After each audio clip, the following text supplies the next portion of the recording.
Yes.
രണ്ട് Timothy 4:6.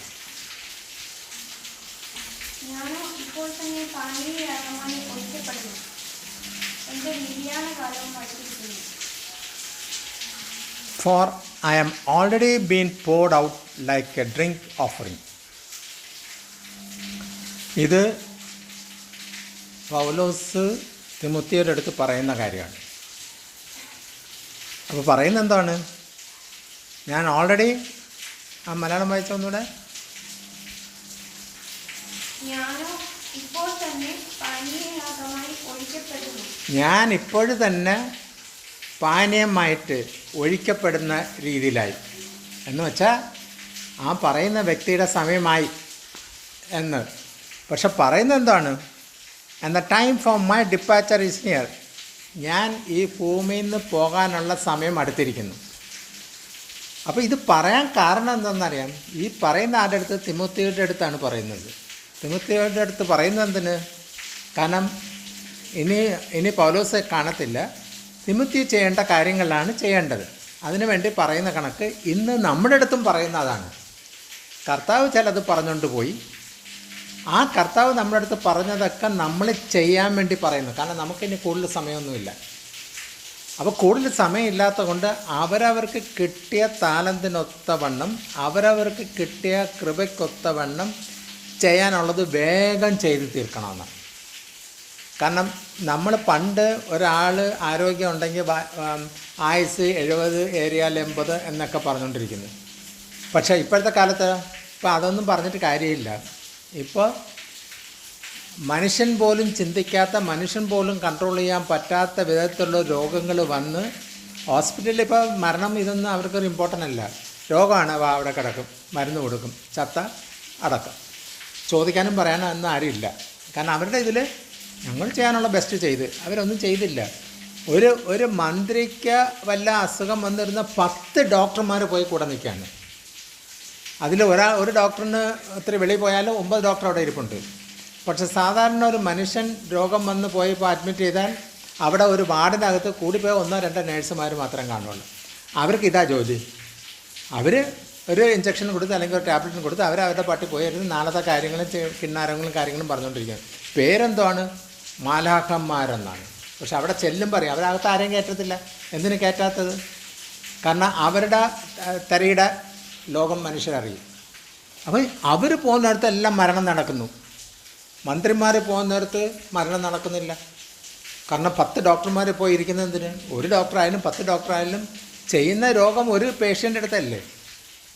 അപ്പം മനുഷ്യൻ തന്നെ പാർഷ്യാലിറ്റി തുടങ്ങിയിട്ടുണ്ട്. ആൾക്കാരുടെ ഗ്രേഡ് അനുസരിച്ച് ചികിത്സയും അതേ കണക്കാണ്. സാധാരണ ഒരാൾ മരിച്ച് അസുഖം വന്നിരുന്ന ഹെൽത്ത് സെൻറ്ററും സാധാരണ ഹോസ്പിറ്റലിലൊക്കെ എടുത്തുകൊണ്ട് പോകും, പൈസ ഇല്ലാത്തതുകൊണ്ട്. ഇപ്പം ഇത് ഫ്രീ ആണല്ലോ. അപ്പോൾ അതേസമയത്ത് മന്ത്രിമാരോ അല്ലെങ്കിൽ ആ ലെവലിലുള്ളവരാണെങ്കിൽ ആ ഫ്രീ ഉള്ള ഗവൺമെൻറ് ഹോസ്പിറ്റലല്ല കൊണ്ടുപോകുന്നത്. അത് വേറെ കൂടിയ ഹോസ്പിറ്റലിൽ, പൈസ ഉള്ള ഹോസ്പിറ്റൽ. കാരണം സർക്കാരിൻ്റെ പണം കൊണ്ട് അത് അടയ്ക്കാം. കേന്ദ്രത്തിൻ്റെ ഇതിലൊക്കെ ആണെങ്കിൽ ഏറ്റവും കൂടിയ എയിംസും അത് ഇതിലൊക്കെയാണ് കൊണ്ട് അടക്കുന്നത്. അപ്പം ഞാൻ പറഞ്ഞു വരുന്നത് നമ്മുടെ സമയം അത് അവർ ലോക മനുഷ്യർ അവരങ്ങനെയൊക്കെ ആയിക്കോട്ടെ. കർത്താവ് അറിയാതെ നമ്മുടെ ജീവൻ എടുക്കാൻ പറ്റത്തില്ല. ഡോക്ടർമാരെ വിചാരിച്ചാലൊന്നും പറ്റത്തില്ല. ദൈവം വിചാരിച്ചാലേ നമ്മുടെ ജീവൻ എടുക്കാൻ കേട്ടോ. കാരണം ഈ ജീവൻ തന്നത് ദൈവം അത്രേ. അപ്പോൾ ദൈവം തന്ന ജീവനായതുകൊണ്ട് ദൈവം വിചാരിച്ചാലേ ആ ജീവൻ എടുക്കാൻ പറ്റുള്ളൂ. അതുകൊണ്ട് നമ്മൾ ഇവിടേക്ക് ലോകത്ത് നടക്കുന്നൊക്കെ നടന്നോട്ട്, നമുക്കൊരു വിഷയമല്ല. നമ്മൾ കർത്താവ് നമുക്ക് മനുഷ്യനെ ആണും പെണ്ണുമായിട്ട് സൃഷ്ടിച്ച് ദൈവത്തിൻ്റെ ഛായയിൽ സൃഷ്ടിച്ച് ഈ ഭൂമിയിൽ ആക്കിയിരിക്കുന്നത് ദൈവത്തിൻ്റെ ചില പ്രവൃത്തികളിൽ നമ്മളെ കൊണ്ട് ചെയ്യിപ്പിക്കാനാണ് ഈ ഭൂമിയിൽ. അപ്പോൾ അതെന്താണ് എന്ന് പറഞ്ഞ് ഇങ്ങനെ നോക്കിയിട്ട് എഴുതി അച്ചടിച്ച് ഇങ്ങോട്ട് തരത്തില്ല. അത് ഓൾറെഡി നമ്മുടെ കയ്യിൽ തരാൻ വേണ്ടി ദൈവം വച്ചിരിക്കുന്നത്. പ്രാപിക്കാൻ നമ്മൾ തയ്യാറാണെങ്കിൽ അത് പ്രാപിക്കാം. അത് വ്യക്തമാവാൻ വേണ്ടിയാണ് പരിശുദ്ധാത്മാവിനെ പ്രാപിക്കാൻ പറയുന്നത്. കാരണം പരിശുദ്ധാത്മാവാണ് ഏക ദൈവത്തിൻ്റെ മൂന്നാമത്തെ ആളായിട്ട് പരിശുദ്ധാത്മാവ് വന്നാണ് നമുക്കത് പറഞ്ഞു തരുന്നത്. അത് നമ്മളെ കൊണ്ട് ചെയ്യിപ്പിക്കുന്നത്. അത് നമ്മൾ പ്രാപിച്ച് തരുന്ന നമ്മൾ ചെയ്യേണ്ട, നമ്മളൊന്ന് മനസ്സ് വെച്ചാൽ മതി, ബാക്കി പരിശുദ്ധാത്മാവ് ചെയ്തോളും. അപ്പോൾ ഇവിടെ പറയുന്നത് നമ്മൾ ഇനി ഈ ലോകത്ത് സ്കൂളിൽ സമയമൊന്നുമില്ല. ഇപ്പോൾ ദൈവം ഏൽപ്പിച്ച ജോലി ഓടി നടന്ന് ചെയ്യണം. അപ്പോൾ നമ്മൾ വിചാരിക്കുന്നത് ഓടി നടന്നു എന്ന് പറയുമ്പോൾ ഇവിടെ നിന്ന് ഓടി ട്രിവാൻഡ്രം വരെ ഓടി, അല്ലെങ്കിൽ അവിടെ നിന്ന് കന്യാകുമാരി വരെ ഓടി, അതൊന്നല്ല. നമ്മുടെ പറയാനുള്ള തീക്ഷ്ണതയ്ക്ക് സ്പീഡ് കൂട്ടണം. നമ്മൾ ദൈവത്തിൻ്റെ മക്കളെന്ന് പ്രവൃത്തിയിൽ കൂടെ മറ്റുള്ളവർ കാണത്തക്ക വിധത്തിൽ നമ്മൾ ഒരു വാക്ക് പോലും സുവിശേഷം പറയാതെ തന്നെ ദൈവം ജനത്തിനുള്ളവർക്ക് മനസ്സിലാവും ഇത് ദൈവമക്കളാണെന്ന്. ഒരു വാക്ക് പോലും പറയണ്ട. നമ്മുടെ പ്രവൃത്തി, നമ്മുടെ ഡ്രസ്സിങ്ങിൽ, നമ്മുടെ നടപ്പിൽ, നമ്മുടെ സംസാരത്തിലൊക്കെ അത് മാത്രം മതി. അവർ ചോദിച്ചു തുടങ്ങും, ഇതാരാണ്, നിങ്ങൾ ആരാണ്, നിങ്ങൾ ഏത് കൂട്ടരാണ് എന്ന് പറഞ്ഞിട്ട്. ഇവിടെ മദ്രാസിൽ ഇന്നലെ ഒരു മുനിസിപ്പാലിറ്റിയുടെ അകത്തുള്ള ഒരു ഓഫീസർ, അയാൾ കീഴ് ജാതിക്കാരനായിപ്പോയി. അവിടെ ഒരാൾ എന്തോ ആവശ്യത്തിന് വന്നപ്പോൾ അയാളെ പിടിച്ച് കസരയിൽ ഇരുത്തിക്കൊണ്ട് അയാളുടെ കാല് വണങ്ങുന്നു, എന്നെ ഇവിടെ നിന്ന് പിരിച്ചു വിടരുത് എന്ന് പറഞ്ഞിട്ട്. കാലം ഇത്രയും വളർന്നിട്ടും അവസ്ഥകൾ നോക്കണേ. അപ്പോൾ ഈ ലോകമാണ്, ആ ലോകത്തിലാണ് ഈ കളിക്കുന്നത്. അപ്പോൾ നമ്മൾ പറഞ്ഞിരിക്കുന്നത്, ദൈവം പറഞ്ഞെന്താണ്? അപ്പോൾ ഇവിടെ പൗലോസ് തിമോത്തിയുടെ അടുത്ത് പറയാണ്, എൻ്റെ സമയം കഴിഞ്ഞ് തീരാറായി, ചെയ്യാനുള്ള കാര്യം തിമോത്തിയുടെ അടുത്ത് പറയാണ്. And the time for my departure is near. എനിക്ക് പോകാനുള്ള സമയം അടുത്ത് വന്നിരിക്കുന്നു. അപ്പോൾ ഞാൻ പറയാനെല്ലാം പഠിപ്പിച്ച് തന്നു കഴിഞ്ഞു, ഇനി നീ ചെയ്യണം എന്ന് പറഞ്ഞു. എന്നിട്ട് അപ്പോൾ ഇങ്ങനെ പറയാനടുത്ത് നമ്മുടെ അടുത്ത് ദൈവത്തിൻ്റെ ആത്മാവ് ഇന്ന് പറയുന്നത് അതാണ്. ദൈവം പറഞ്ഞ കാര്യങ്ങളെല്ലാം പറഞ്ഞിട്ട് പറയുന്നത് ഇനി ദൈവികമായിട്ട് നമ്മളെ പഠിപ്പിക്കേണ്ട കാര്യങ്ങളൊക്കെ കഴിഞ്ഞു. ഞാൻ ആലോചിക്കാണ്, ഇന്നലെ മെലിഞ്ഞത് ഇങ്ങനെ ചിന്തിച്ചുകൊണ്ടിരുന്നപ്പോൾ ഞാൻ ആലോചിക്കണം, മറ്റുള്ള വിശ്വാസികളെന്ന് അവകാശപ്പെടുന്നവർ കേൾക്കുന്നതിനേക്കാളും ആഴത്തിലുള്ള വചനങ്ങൾ നമ്മൾ കേട്ടുകൊണ്ടേയിരിക്കുന്നു. നമ്മൾ അവരെല്ലാം കേൾക്കാത്ത ഒരുപാട് കാര്യങ്ങൾ ഇതിൽ കേട്ടപ്പോൾ ഇത്രയും മർമ്മം ഇതിൻ്റെ അകത്ത് കിടക്കുന്നു, ഇതിവിടെ ഉണ്ടായിരുന്നു, ഇതാണ് ഇതിൻ്റെ അർത്ഥമെന്ന് ഇപ്പോഴാണ് മനസ്സിലാവുന്നത്. അപ്പോൾ ഏറെ അറിയുന്നവന് അടി കൂടുതലാണ്. അപ്പോൾ നമ്മൾ അവരെക്കാളും കൂടുതൽ ദൈവം നമ്മളെ പറഞ്ഞ് മനസ്സിലാക്കി തന്നുകൊണ്ടിരിക്കുന്നെങ്കിൽ അതിൻ്റെ അർത്ഥം എന്തോ, നമ്മൾ ഓടേണ്ട സമയമായി, നമ്മൾ പ്രവർത്തിക്കേണ്ട സമയമായി. നമ്മളിപ്പോഴും കേട്ടോണ്ട് നമുക്കൊരു കാര്യം ചെയ്യാം, ഇനി ഒന്നുകൂടെ സ്നാനപ്പെടാം, ഒന്നേന്ന് തുടങ്ങാം എന്നൊന്നും അല്ല പരിപാടി. നമുക്ക് ഓൾറെഡി പറഞ്ഞു കഴിഞ്ഞു, നമ്മളെ കയ്യിൽ ഏൽപ്പിച്ചു കഴിഞ്ഞു. അതെന്താണെന്ന് തിരിച്ചറിഞ്ഞുകൊണ്ട് അത് വ്യക്തമാക്കാൻ വേണ്ടി പരിശുദ്ധാത്മാവിനെ പ്രാപിച്ചത്. അതിനാണ് നമുക്ക് ഒക്കുന്നില്ലല്ലോ, നമുക്ക് സാക്ഷ്യം പറയാൻ പറ്റുന്നില്ലല്ലോ എന്നൊക്കെ പറയുന്നതിൻ്റെ കാരണം എന്താണ്? ഈ പറയുന്ന പരിശുദ്ധാത്മാവിനെ നമ്മൾ പ്രാപിക്കാത്ത കൊണ്ടാണ്. ആ പരിശുദ്ധാത്മാവ് പ്രാപിച്ചാലും പറ്റത്തില്ല, അത് ദിനം പ്രതി വളർത്തിയെടുക്കും. ആ വളർന്ന അനുസരിച്ചാണ് നമ്മുടെ പ്രവൃത്തിയിലൊക്കെ വിടുതലുകളൊക്കെ കാണാൻ പറ്റുള്ളൂ. അത് വളർത്താൻ വേണ്ടി നമ്മൾ വിട്ടുകൊടുക്കണം. നമ്മൾ ആരുമല്ല, നമ്മൾ ജസ്റ്റ് ഒരു പഞ്ഞി കണക്കത്തെ ഒരു പാവയാണ്. അപ്പോൾ അതിങ്ങനെ തട്ടിയാൽ അത് അവിടെ പോകും, ഇങ്ങനെ തട്ടിയാൽ അതാണ് നമ്മൾ ദൈവത്തിൻ്റെ ഫ്രണ്ടിൽ. അപ്പോൾ പരിശുദ്ധാത്മാവിൻ്റെ ഫ്രണ്ടിൽ നമ്മൾ വിട്ടുകൊടുത്താൽ മതി. ആ പരിശുദ്ധാത്മാവ് കൊണ്ടുപോയി നമ്മുടെ അടുത്ത് പറയണത് ഇന്നത് പറയണമെന്ന് പറഞ്ഞ് നമ്മുടെ നാവിൻ്റെ തുമ്പത്തിൽ തരും. അപ്പം നമ്മളാണ് പറയുന്നെങ്കിലും നമ്മൊരു ഇതെങ്ങനെ ഞാൻ പറഞ്ഞു എന്നൊന്നും നമ്മളറിയത്തില്ല. പക്ഷേ പരിശുദ്ധാത്മാവ് അപ്പോഴും നമ്മുടെ ഉള്ളിലെ ബ്രെയിനിൽ കൂടെ അത് തന്നിട്ട് അത് പറയിപ്പിക്കുന്നു. അത് പറഞ്ഞു തീരുമ്പോഴാണ് അവിടെ വിടുതൽ നടക്കുന്നത്. അല്ല നമ്മളെ പോയി അവിടെ ഒന്നും ചെയ്യുന്നില്ല. ഒരു രോഗി വന്നിട്ട് നമ്മുടെ ഫ്രണ്ടിൽ വന്ന് പ്രാർത്ഥിച്ചപ്പോൾ നമ്മൾ എന്ത് ചെയ്തിട്ടാണ്? മരുന്ന് കൊടുത്തോ, അല്ലെങ്കിൽ വെള്ളം കൊടുത്തോ, അല്ലെങ്കിൽ എണ്ണ കൊടുത്തോ? ഇതൊന്നും നമ്മളൊന്നും ചെയ്തില്ല. നമ്മൾ പ്രാർത്ഥിച്ചപ്പോൾ അവർ പിറ്റേ ആഴ്ച യോഗത്തിന് വന്നപ്പോൾ പറഞ്ഞ്, എനിക്ക് അന്ന് ദേവദാസൻ പ്രാർത്ഥിച്ചപ്പോൾ അപ്പോൾ തന്നെ വിടുതലായി. എന്ന് വന്ന് സാക്ഷ്യം പറയുമ്പോഴാണ് ദൈവത്തിന് നമുക്ക് സ്തുതിക്കാൻ പറ്റുന്നത്. ആ സ്തുതി നമ്മൾ അവരുടെ അടുത്ത് പറയേണ്ട കാര്യമില്ല. അപ്പോൾ ദൈവം ആ വ്യക്തിയെ സൗഖ്യം കൊടുക്കാൻ വേണ്ടി ഉപകരണമായിട്ട് നമ്മളെ ഉപയോഗിച്ചു എന്ന് മാത്രം. അപ്പം നമ്മൾ ചെയ്യാൻ നമ്മൾ തയ്യാറെടുപ്പ്, കർത്താവെ ഞാൻ ചെയ്യാൻ തയ്യാറാണ്, എന്നെ ഉപയോഗിച്ചോ എന്ന് പറഞ്ഞിട്ട് താഴ്മ ധരിച്ചിട്ട് വേണം കർത്താവിൻ്റെ സന്നിധിയിൽ ഏൽപ്പിക്കേണ്ടത്. കർത്താവെ ഞാൻ റെഡിയാണ് എന്ന് പറഞ്ഞിട്ട് പ്രാർത്ഥന കഴിഞ്ഞ് എണീക്കുമ്പോഴാണ് നമുക്ക് വേറെ എന്തെങ്കിലും ജോലിയുണ്ട്, അത് ചെയ്തിട്ട് നമ്മൾ അവിടെ നിന്ന് പിന്നെ ഇത് മറന്നു. അപ്പം അങ്ങനെയല്ല, ഇവിടെ ഇനി സമയമില്ല, അതുവേണ്ടി അത് ചെയ്യാൻ വേണ്ടിയാണ് നമ്മളെ കർത്താവ് ഏൽപ്പിച്ചത്.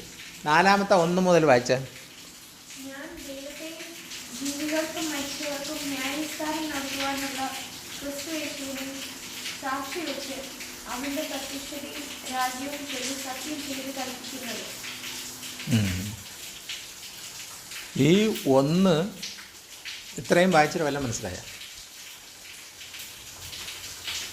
In the presence of God and of Christ, ദൈവത്തിൻ്റെ സാന്നിധ്യത്തിലും ക്രിസ്തുവിൻ്റെ സാന്നിധ്യത്തിലും, who will judge the living and the death, മരിച്ചവരെയും ജീവിച്ചവരെയും ന്യായവിധിക്കുന്നത് ആര്? പിതാവായ ദൈവവും ക്രിസ്തു.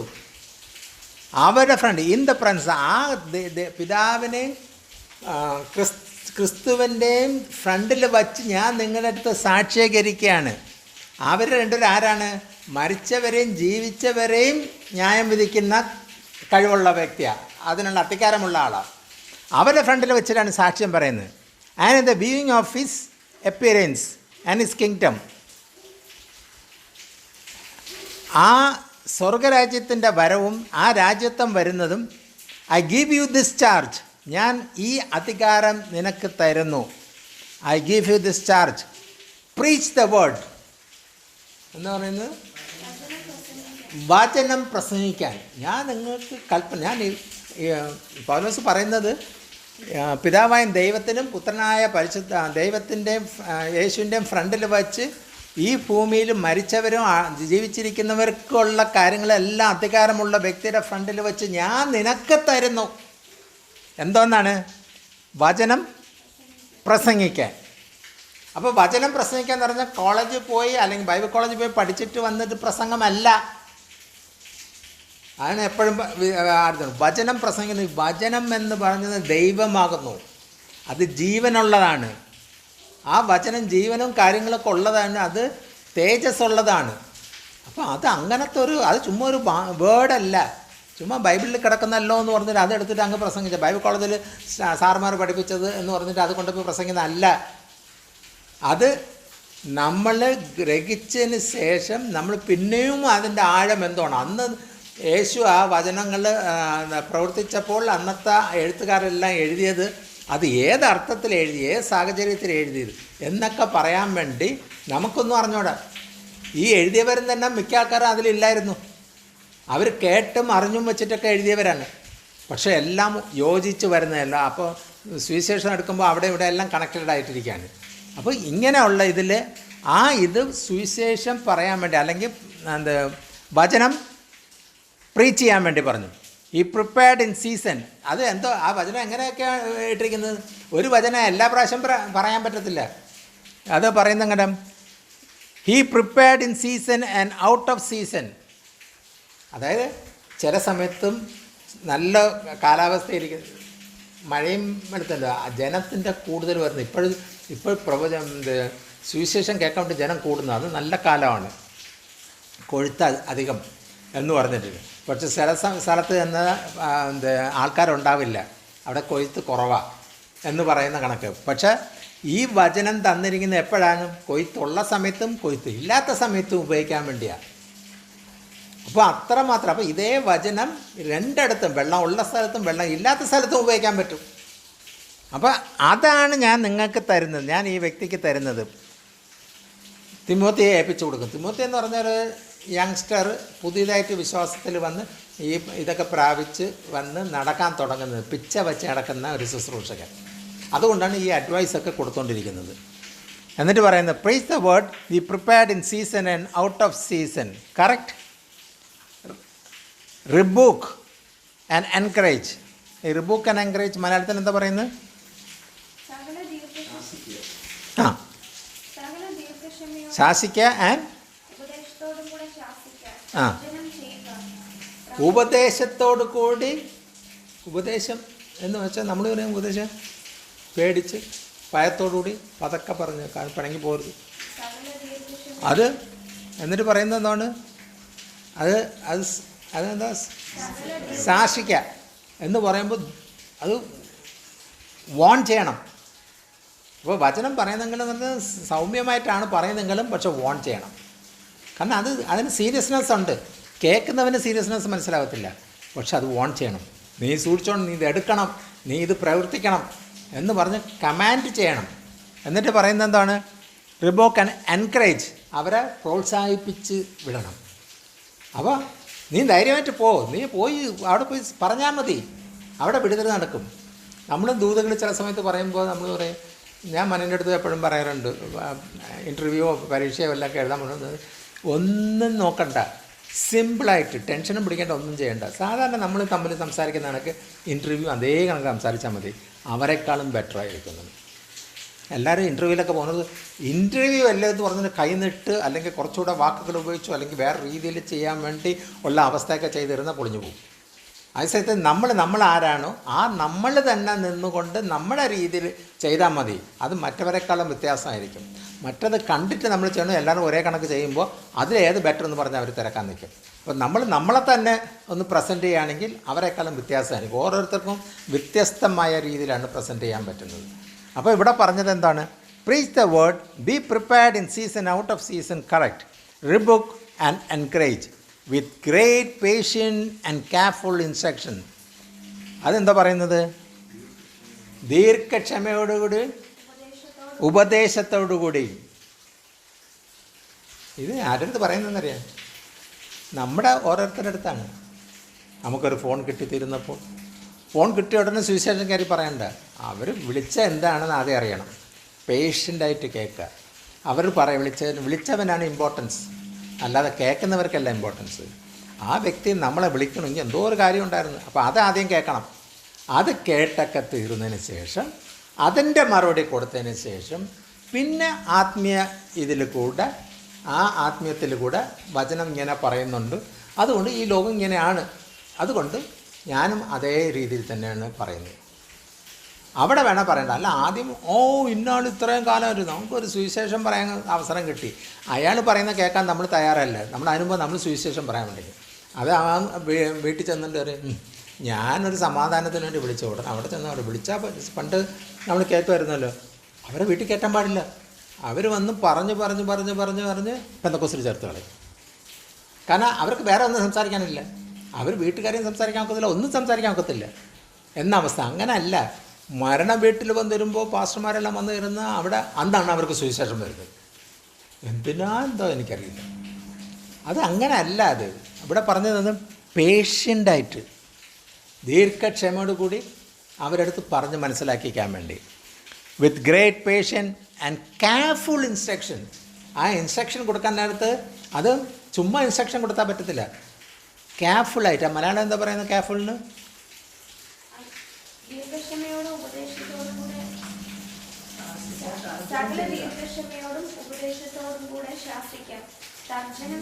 ഇല്ല, കെയർഫുൾ എന്ന് പറഞ്ഞാൽ ചുമ്മാ അങ്ങ് വായിൽ വരുന്ന വാക്കുകൾ എടുത്തിട്ട് ഉപയോഗിച്ച് കളയുന്നു.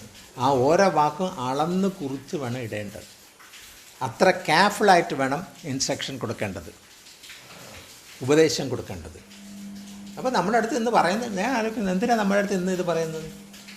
ഞാൻ വെറുതെ അവിടെ ഇരുന്നപ്പോൾ അപ്പോൾ ഇങ്ങനെ മനസ്സിൽ കൊണ്ട് എപ്പോഴും എനിക്ക് അതിൻ്റെ ഇന്ന് ഞായറാഴ്ചയാണ്, എന്താ ഇവരുടെ അടുത്ത് പറയേണ്ടത്? എനിക്കും അനുഗ്രഹമായിരിക്കണം, നമുക്ക് എല്ലാവർക്കും അനുഗ്രഹമായിരിക്കണം, ഞങ്ങൾക്ക് ഉള്ളുകൊണ്ടെങ്കിലും ദൈവത്തിന് സ്തുതിക്കാൻ അവസരം തരണം എന്ന് പറഞ്ഞിട്ട് ഞാൻ എപ്പോഴും എണീക്കുന്നത്, സാറ്റർഡേയും സൺഡേയും എല്ലാം. അപ്പോൾ ഇന്നും അതേ കണക്ക് തന്നെ എണീറ്റ് ഇരുന്നിട്ട് നമ്മൾ സാധാരണ നിങ്ങളുടെ അടുത്ത് വാക്യം ചോദിച്ച് എടുത്ത് പറയും. അപ്പോൾ ഇന്ന് ഞാൻ കമ്പ്യൂട്ടറിൻ്റെ അവിടെ ഇരുന്നപ്പോൾ ഇന്ന് അങ്ങനെ വേണോ, അത് അല്ലാതെ എന്തെങ്കിലും ദൈവത്തിന് പറയാനുണ്ടോ എന്ന് പറഞ്ഞിങ്ങനെ നിൽക്കിയപ്പോൾ ഞാൻ ആ ലിങ്ക്ഡിൻ ഇങ്ങനെ മെസ്സേജ് വന്ന് ഞാൻ ഇങ്ങനെ ഓരോന്ന് വായിച്ചപ്പോൾ ഓരോണ്ണത്തിൽ ഈ വാക്യം കൂടെ കിടക്കുന്നുണ്ട്. അപ്പോൾ പതുക്കെ അത് സ്ട്രൈക്കായി. സ്ട്രൈക്ക് ആയപ്പോൾ ആ വാക്യം എടുത്ത്. ആ വാക്യം മാത്രമല്ല, അയാൾ എന്ത് എഴുതിയിരിക്കുന്നതെന്ന് എനിക്കറിഞ്ഞാൽ അത് റോഡ് ചരിത്രം കിടപ്പുണ്ട്. ഞാൻ വെറുതെ ആ വാക്യം അവിടെ കുറിച്ച് വെച്ചു. ഇന്ന് ഇത് സംസാരിക്കാം, എന്താണ് ഇതിലും ദൈവം സംസാരിക്കാനുണ്ട്. അപ്പോൾ നോക്കിയപ്പോൾ എന്താണ്, ഞാൻ ആ മൊബൈലിൽ ബൈബിളെടുത്ത് നോക്കിയപ്പോൾ കർത്താവല്ല പറയുന്നത്. നമ്മൾ കർത്താവ് പറയുന്നതല്ല സുവിശേഷം പറയേണ്ടത്.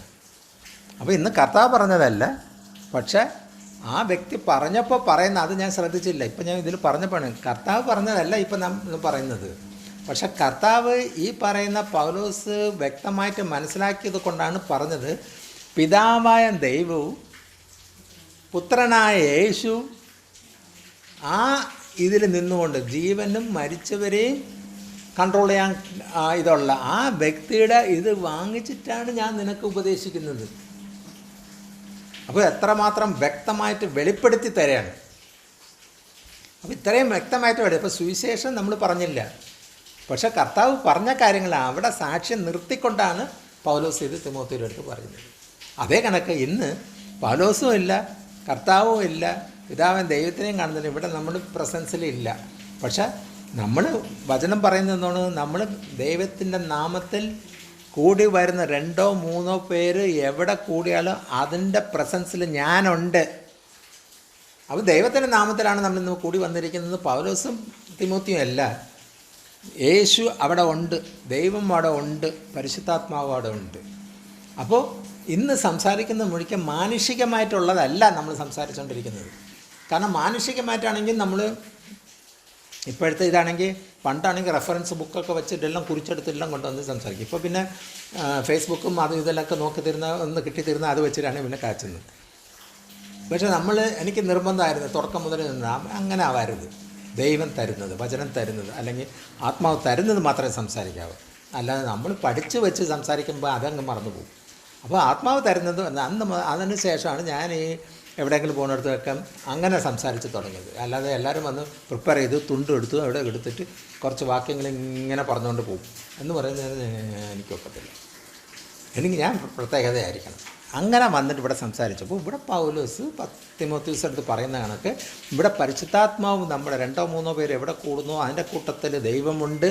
ആ ദൈവത്തിൻ്റെ ആത്മാവ് ഇരുന്നുകൊണ്ട് പറഞ്ഞു തരുന്നതാണ് നമ്മളിപ്പോൾ സംസാരിച്ചുകൊണ്ട് ഷെയർ ചെയ്തുകൊണ്ടിരിക്കുന്നത്.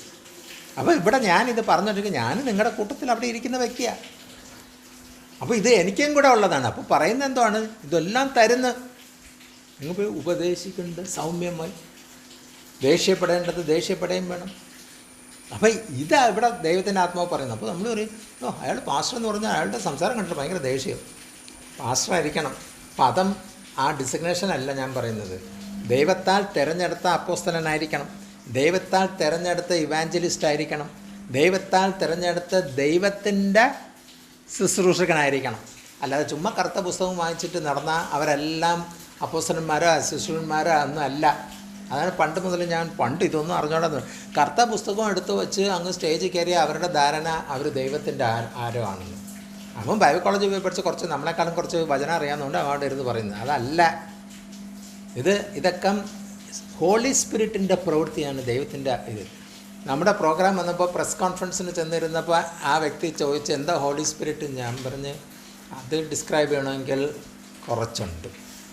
ഓക്കെ എന്ന് പറഞ്ഞാലും നിർത്തി. അപ്പോൾ ഞാൻ പറഞ്ഞു വരുന്നത്, നമ്മുടെ ഈ ആത്മീയ ലോകം എന്ന് പറയുമ്പോൾ ഒരു മനുഷ്യൻ വന്ന് ചോദ്യം ഉത്തരം ചെയ്ത് തീരുന്ന പറയാനുള്ളതല്ല. അത് ദൈവത്തിൻ്റെ ആത്മാവ് നമുക്ക് ആ സമയത്ത് തരുകയാണെങ്കിൽ മാത്രം. അതാണ് പറഞ്ഞത്, നീ എന്ത് പറയണമെന്ന്, ഇന്നത് പറയണമെന്ന്, ഏത് സമയത്ത് പറയണമെന്ന് നിൻ്റെ നാവിൻ്റെ തുമ്പത്തിൽ ഞാൻ തരും. അത് പറയാനാണ് പറയുന്നത്. അല്ലാതെ അവിടെ ഞാൻ ഇത്ര പഠിച്ചു, ഞാൻ ഇതെല്ലാം പഠിച്ചു, എല്ലാം കഴിഞ്ഞ് തീരുന്നത് കൊണ്ട് എനിക്ക് അത് പറയുന്നത് എനിക്കറിയാം. അവൻ ചോദിച്ച ചോദ്യത്തിന് മറുപടി അറിയാം. അപ്പം അവൻ ചോദിച്ച് ലോകപരമായിട്ട് ചോദിച്ച് നമ്മളും അറിയാമെന്ന് പറയുമ്പോൾ നമ്മൾ ലോകപരമായിട്ടുള്ള മറുപടിയാണ് കൊടുക്കുന്നത്. പക്ഷെ അതല്ല. ആത്മാവ് എന്ത് നമ്മുടെ ഉള്ളിൽ മന്ത്രിക്കുന്നതോ, ആത്മാവ് എൻ്റെ ഉള്ളിൽ എന്ത് എക്സ്പ്രസ് ചെയ്യാൻ വേണ്ടി പ്രചോദനം തരുന്നോ അത് പറയാനാണ്. അപ്പം നമുക്കത് പറയുമ്പോൾ നമ്മൾ വിചാരിക്കുന്നത് ഇത് എങ്ങനെ മറുപടി ആവുന്നത് എന്ന് നമ്മുടെ ഉള്ളിൽ കൂടെ എവിടെയോ ഒരു കോണിൽ അത് വന്നെങ്കിലും പറഞ്ഞു തരുമ്പോൾ കുറച്ചെല്ലാം കഴിഞ്ഞ് തരുമ്പോൾ ആ വ്യക്തി പിന്നെ ഒരു അന്ന് ആ മറുപടി പറഞ്ഞതിലാണ് എനിക്ക് ആ വിടുതലാണ്. അപ്പോഴാണ് നമ്മൾ അറിയുന്നത് ഞാനല്ല പറഞ്ഞത്, ആത്മാവ് പ്രേരിപ്പിച്ച കൊണ്ടാണ് നമ്മൾ പറഞ്ഞത് എന്ന് നമ്മൾ ധൈര്യമായിട്ട് പറയുന്നത്. With great patience and careful instruction For the time will come when people will not put up with sound doctrine. കാരണം എന്താ മൂന്നാമത്തെ വാക്യം എന്താ വായിക്കുന്നത്?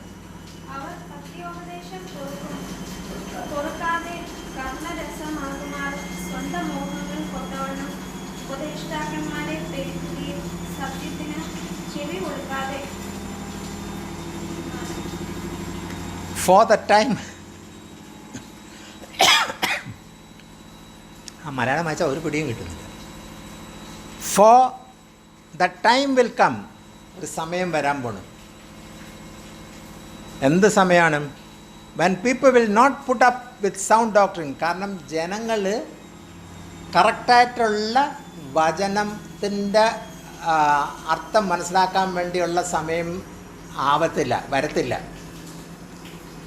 For the time will come when people will not put up with the sound. ഒരു സമയം വരാൻ പോണ്, ഒരു സാഹചര്യം വരാൻ പോണ്, സത്യമായിട്ടുള്ള വചനം ഗ്രഹിക്കാൻ വേണ്ടി അല്ല, ഗ്രഹിക്കാൻ പറ്റാത്ത അവസ്ഥയിലുള്ള ഒരു സമയം വരാൻ പോണെന്നാണ്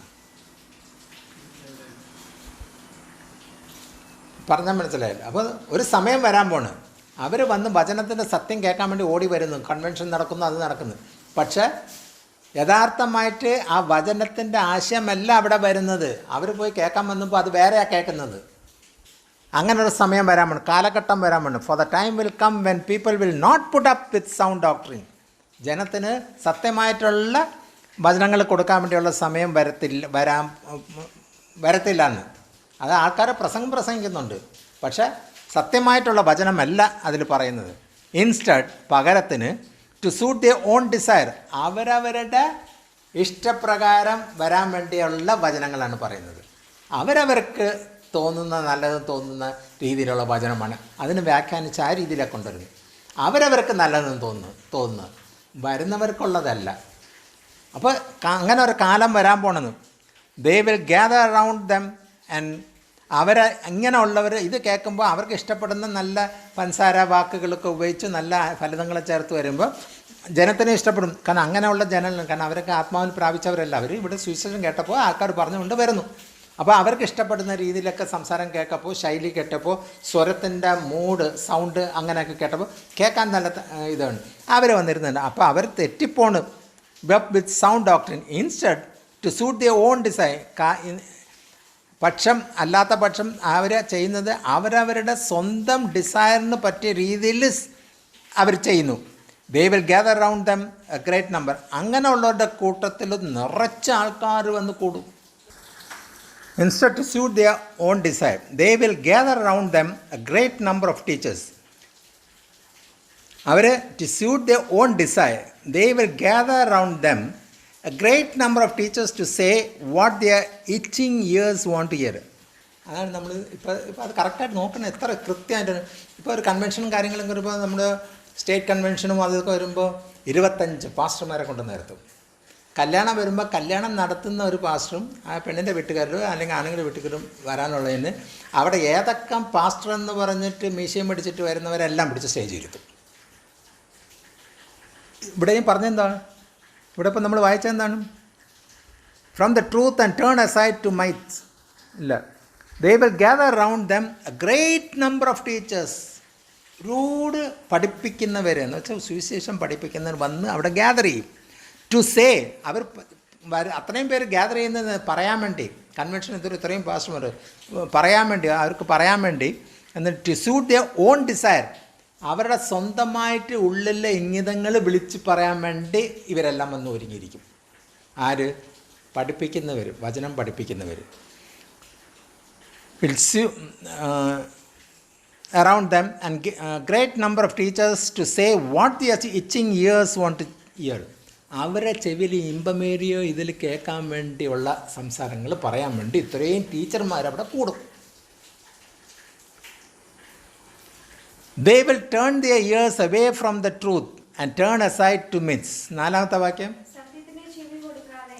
സത്യത്തിന് ചെവി കൊടുക്കാതെ കെട്ടുകഥ കേൾക്കാൻ വേണ്ടി തിരിയുന്ന കാലം വരും. അതായത് സത്യത്തിൻ്റെ വചനങ്ങൾ കേൾക്കാതെയും കെട്ടുകഥകൾ ഇവർ പറയാൻ വേണ്ടിയിരിക്കുന്ന അത് കേൾക്കാൻ വേണ്ടിയുള്ള കാലം വരും. അത് വന്നും കഴിഞ്ഞു. ഇപ്പോൾ ഒരുപാട് കാര്യങ്ങളല്ല അത്ഭുതവും മലയാളം എന്നൊക്കെ പറഞ്ഞിട്ട് അവർ ഫലിതങ്ങൾ പറഞ്ഞിരിക്കും. അപ്പം ഇപ്പോഴത്തെയാണ് നമ്മൾ അതിന് വചനം വായിച്ചിട്ടാണെന്ന് പറഞ്ഞോട്ടെ, കഥകളെല്ലാം ഇവിടുന്ന് എല്ലാം അതെല്ലാം കെട്ടി വെച്ചിട്ട് ഒരു പുതിയ കഥയായിരുന്നു. അപ്പോൾ കെട്ടിയ കഥകൾ വച്ചിട്ട് വരുന്നവർക്ക് യഥാർത്ഥ ഇതല്ല പറഞ്ഞു കൊടുക്കുന്നത്. അവർ കഥകൾ ക്രിയേറ്റ് ചെയ്ത കഥകൾ കൊണ്ടുവന്ന് തരുന്നപ്പോൾ അതാ പറഞ്ഞു കൊടുക്കുന്നത്. എത്ര കൃത്യമായിട്ട് നമ്മളൊന്ന് ഇറങ്ങിയത്. ഇപ്പോൾ നമ്മൾ കൺവെൻഷനൊന്നും പോകാത്തതുകൊണ്ട് ഇപ്പോഴത്തെ അവസ്ഥയൊന്നും അറിഞ്ഞൂടാ. അല്ലെങ്കിൽ പണ്ടാണെങ്കിൽ നമ്മൾ കൺവെൻഷനൊക്കെ വരാനായിട്ട് നമ്മൾ ഇടയ്ക്ക് പോകും. ഇപ്പോൾ കൺവെൻഷനും ഇല്ല, ആരാധനയും ഇല്ല, കത്രിമേശയും ഇല്ല, ഒന്നുമില്ല. They will turn their ears away from the truth. എല്ലാവരും സത്യത്തിൻ്റെ വചനം കേൾക്കാനുള്ള സ്ഥലത്ത് ചെവി കൊടുക്കത്തില്ല. And turn aside to myths. But you, പക്ഷെ നീയോ, keep your head in all situation. നിൻ്റെ തല ശ്രദ്ധയോടുകൂടി എല്ലാ ചുറ്റുപാടിലും നിൻ്റെ തല അവിടെ എത്തണം. Endure and hardship. ആ മലയാളം വായിച്ച 5-ാമത്തെ. നീയോ, ആ വ്യക്തമായിട്ട് വരുന്നത്, നീയോ സകല കാര്യത്തിലും നിർമ്മലത ഉള്ളവനായിരിക്കണം. എന്നിട്ട് കഷ്ടം സഹിക്കേണ്ടി വരും. കാരണം നിന്നെ മൈൻഡ് ചെയ്യത്തില്ല. അപ്പോൾ നിനക്ക് ദുഃഖവും കഷ്ടവും ഒക്കെ തോന്നും. സുവിശേഷകൻ്റെ പ്രവൃത്തി ചെയ്യാൻ. സുവിശേഷകൻ്റെ പ്രവൃത്തി എന്താണ്? ഒരു ഡ്രസ്സ് ഇട്ടിട്ട് രണ്ടാമത്തെ ഡ്രസ്സ് കൊണ്ടുപോകരുത്. ഒരു ചെരുപ്പ് ഇട്ടിട്ട് രണ്ടാമത്തെ ചെരുപ്പ് എടുക്കരുത്. ഒരു സഞ്ചി എടുത്താൽ വേറെ സഞ്ചി എടുക്കരുത്. ആ ഒറ്റ ജോഡിയിൽ പോകണം. എന്നിട്ട് ചെല്ലുമ്പോൾ ആ പട്ടണത്തിൽ ആ ദേശത്തിൽ ആരെങ്കിലും നിന്നെ സ്വീകരിക്കുകയാണെങ്കിൽ അവിടെ തങ്ങുക. നീ അവിടെ നിന്ന് അടുത്ത സ്ഥലം പോണ വരെ അവിടെ അവർ സ്വീകരിക്കേണ്ട രീതി സ്വീകരിച്ചില്ലെങ്കിൽ കാലിൻ്റെ അടിയിലുള്ള മണ്ണ് അവിടെ കുടഞ്ഞു കളഞ്ഞിട്ട് നീ ഇറങ്ങിപ്പോകാൻ. സുവിശേഷകൻ്റെ ജോലി ഇതാ. അപ്പം നമ്മളിപ്പോഴത്തെ കാലത്ത് നമ്മൾ സുവിശേഷകനല്ലേ എന്ന് പറഞ്ഞ് ഇവിടെ നിന്ന് നേരെ ഒരു വിശ്വാസികളുടെ വീട്ടിൽ തന്നെ പോകാമെന്ന് വെച്ചോ. അല്ലെങ്കിൽ സുവിശേഷം എന്ന് പറഞ്ഞാൽ വിശ്വാസികളുടെ വീട്ടിലല്ല പോകേണ്ടത്, അവിശ്വാസികളുടെ വീട്ടിൽ പോകണം. വിശ്വാസികളെന്ന് പറഞ്ഞ് അവകാശപ്പെടുന്നവർ അവരുടെ അടുത്ത് കർത്താവ് പറഞ്ഞ്, ഞാൻ പാപികളുടെ അടുത്താണ് തിരക്കി വന്നത്. പാവം ചെയ്യാത്തവർ നല്ല രീതിയിൽ പോകണം, അവൻ്റെ അടുത്ത് പോകേണ്ട കാര്യമില്ലല്ലോ, അവൻ ഓൾറെഡി പെർഫെക്റ്റായിട്ട് പോകണം.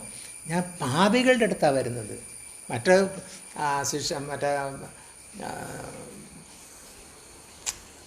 പരീശന്മാരും ശാസ്ത്രന്മാരും നോക്കണം, അവൻ്റെ പാപികളുടെ അടുത്ത് പോകണം, പാപികളുടെ അടുത്ത് പോയിരുന്നു തിന്നുന്നു എന്ന് പറഞ്ഞു. അവരുടെ അടുത്ത് പോകാനാണ് ഞാൻ വന്നത്. അല്ലാതെ എല്ലാം തകഞ്ഞു എല്ലാം ഇതിൽ നിൽക്കുന്നവൻ്റെ അടുത്ത് ഞാൻ പോകേണ്ട കാര്യമില്ലല്ലോ. അപ്പോൾ അവിടെ ചെന്ന് തീരുന്നപ്പോൾ അവിടെ പോയി വേണം സുവിശേഷം പറയാൻ. നമ്മൾ പോയി തീരുന്ന നിങ്ങളാരാ? ഇപ്പോൾ കോവിഡ് കൊണ്ട് വന്നു വരുമ്പോൾ ഗേറ്റിൻ്റെ അകത്ത് പോലും കിടത്തത്തില്ല. അപ്പം ഞാൻ പറഞ്ഞു വരുന്നത് ഇവിടെ പറയുന്നത് എന്താണ്? ഇപ്പോൾ വായിച്ചത്, but you keep your heads in all. എല്ലാ സാഹചര്യത്തിലും നിശ്രദ്ധിക്കണം, ശ്രദ്ധയോട് കൂടിയിരിക്കണം. In all situation endure hardship. ഇതൊക്കെ വന്നാലും അതിനെ ഓവർകം ചെയ്യാൻ നോക്കണം. Do the work of an evangelist. ഒരു ഇവാഞ്ചലിസ്റ്റിൻ്റെ പണി, സുവിശേഷകൻ്റെ പ്രവൃത്തി നീ ചെയ്യാൻ പഠിക്കണം. Discharge all the duties of your ministry. നിൻ്റെ ശുശ്രൂഷ നിറപടിയായിട്ട് നിവർത്തിക്കാൻ എന്ന് വെച്ചാൽ നിൻ്റെ ശുശ്രൂഷ എന്ന് പറഞ്ഞാൽ എൻ്റെ ശുശ്രൂഷ എനിക്ക് വല്ലതും തന്നിട്ടുണ്ടെങ്കിൽ അത് എന്താണെന്ന് എനിക്ക് തിരിച്ചറിഞ്ഞ് കാണും. അതുകൊണ്ടാണ് ധൈര്യമായിട്ട് പൗലോസ് തിമോത്തിയോട് പറയാൻ, നിൻ്റെ ശുശ്രൂഷ നീ പെർഫെക്റ്റായിട്ട് ചെയ്യാൻ. അപ്പോൾ എൻ്റെ ശുശ്രൂഷകൾ ഏതുണ്ടോ, ഞാൻ എങ്ങനെ ചെയ്തുകൊണ്ടിരിക്കുന്നത് അതങ്ങ് ചെയ്യുക. അപ്പോൾ ദൈവത്തിൻ്റെ ആത്മാവ് ഇന്ന് നമ്മുടെ അടുത്തും പറയുന്നത്, നിൻ്റെ ശുശ്രൂഷ നിങ്ങൾക്കെല്ലാം തന്നിരിക്കുന്നത് എന്താണെന്ന് നിങ്ങൾ തിരിച്ചറിയും. കർത്താവിൻ്റെ ചോദിച്ചാൽ മതി, അത് എന്താണെന്ന് തിരിച്ചറിയുക. അത് തിരിച്ചറിയാൻ നിങ്ങൾ അത് ചെയ്യ്. നമ്മുടെ പാസ്റ്റർമാർ പറയാം, പായിടാനൊരു ശുശ്രൂഷ അവന് പോകാൻ പറയാം. പായിടാനൊരു ശുശ്രൂഷയല്ല, അത് ഏവനും വലിയവനും ചെറിയവനും ഒക്കെ പായിടാം. പക്ഷെ സുവിശേഷത്തിൽ പറയുന്ന എന്തെങ്കിലും ഒരു കാര്യം ചെയ്യുന്നതാണ് ശുശ്രൂഷ. അവന് ആകെക്കൂടെ ദൈവം നല്ലവൻ എന്ന് മാത്രം പറയുകയാണെങ്കിൽ അത് സുവിശേഷമാണ്. പക്ഷെ നിൻ്റെ നാവിൻ്റെ ഇതിൽ കേട്ടപ്പോൾ അവൻ ഇതുവരെ കേൾക്കാത്ത ഒരു കാര്യം ഒരാളുടെ അടുത്ത് നിന്ന് കേട്ടപ്പോൾ അവനത് ഉൾക്കൊണ്ട് അവൻ ചിലപ്പോൾ ചാവാൻ വേണ്ടി ഇറങ്ങി തൂങ്ങി ചാവാൻ വേണ്ടി സൂയിസൈഡ് ചെയ്യാൻ വേണ്ടി തയ്യാറായി നിന്നപ്പോഴാണ് നമ്മൾ കയറി ചെന്നിട്ട് ദൈവം നല്ലവനാണ് എന്ന് പറയുമ്പോൾ ഞാൻ ചാവാൻ പോകുന്നു ദൈവം. അപ്പോഴാണ് ദൈവത്തിൻ്റെ കാര്യം ഓർക്കുന്നത്. ശരിയാണല്ലോ. അപ്പോൾ ഇവിടെയൊക്കെയാണ് കാര്യങ്ങൾ പറയുന്നത്. അപ്പോൾ ഇവിടെ പറയുന്നത് എന്താണ്? For I am already been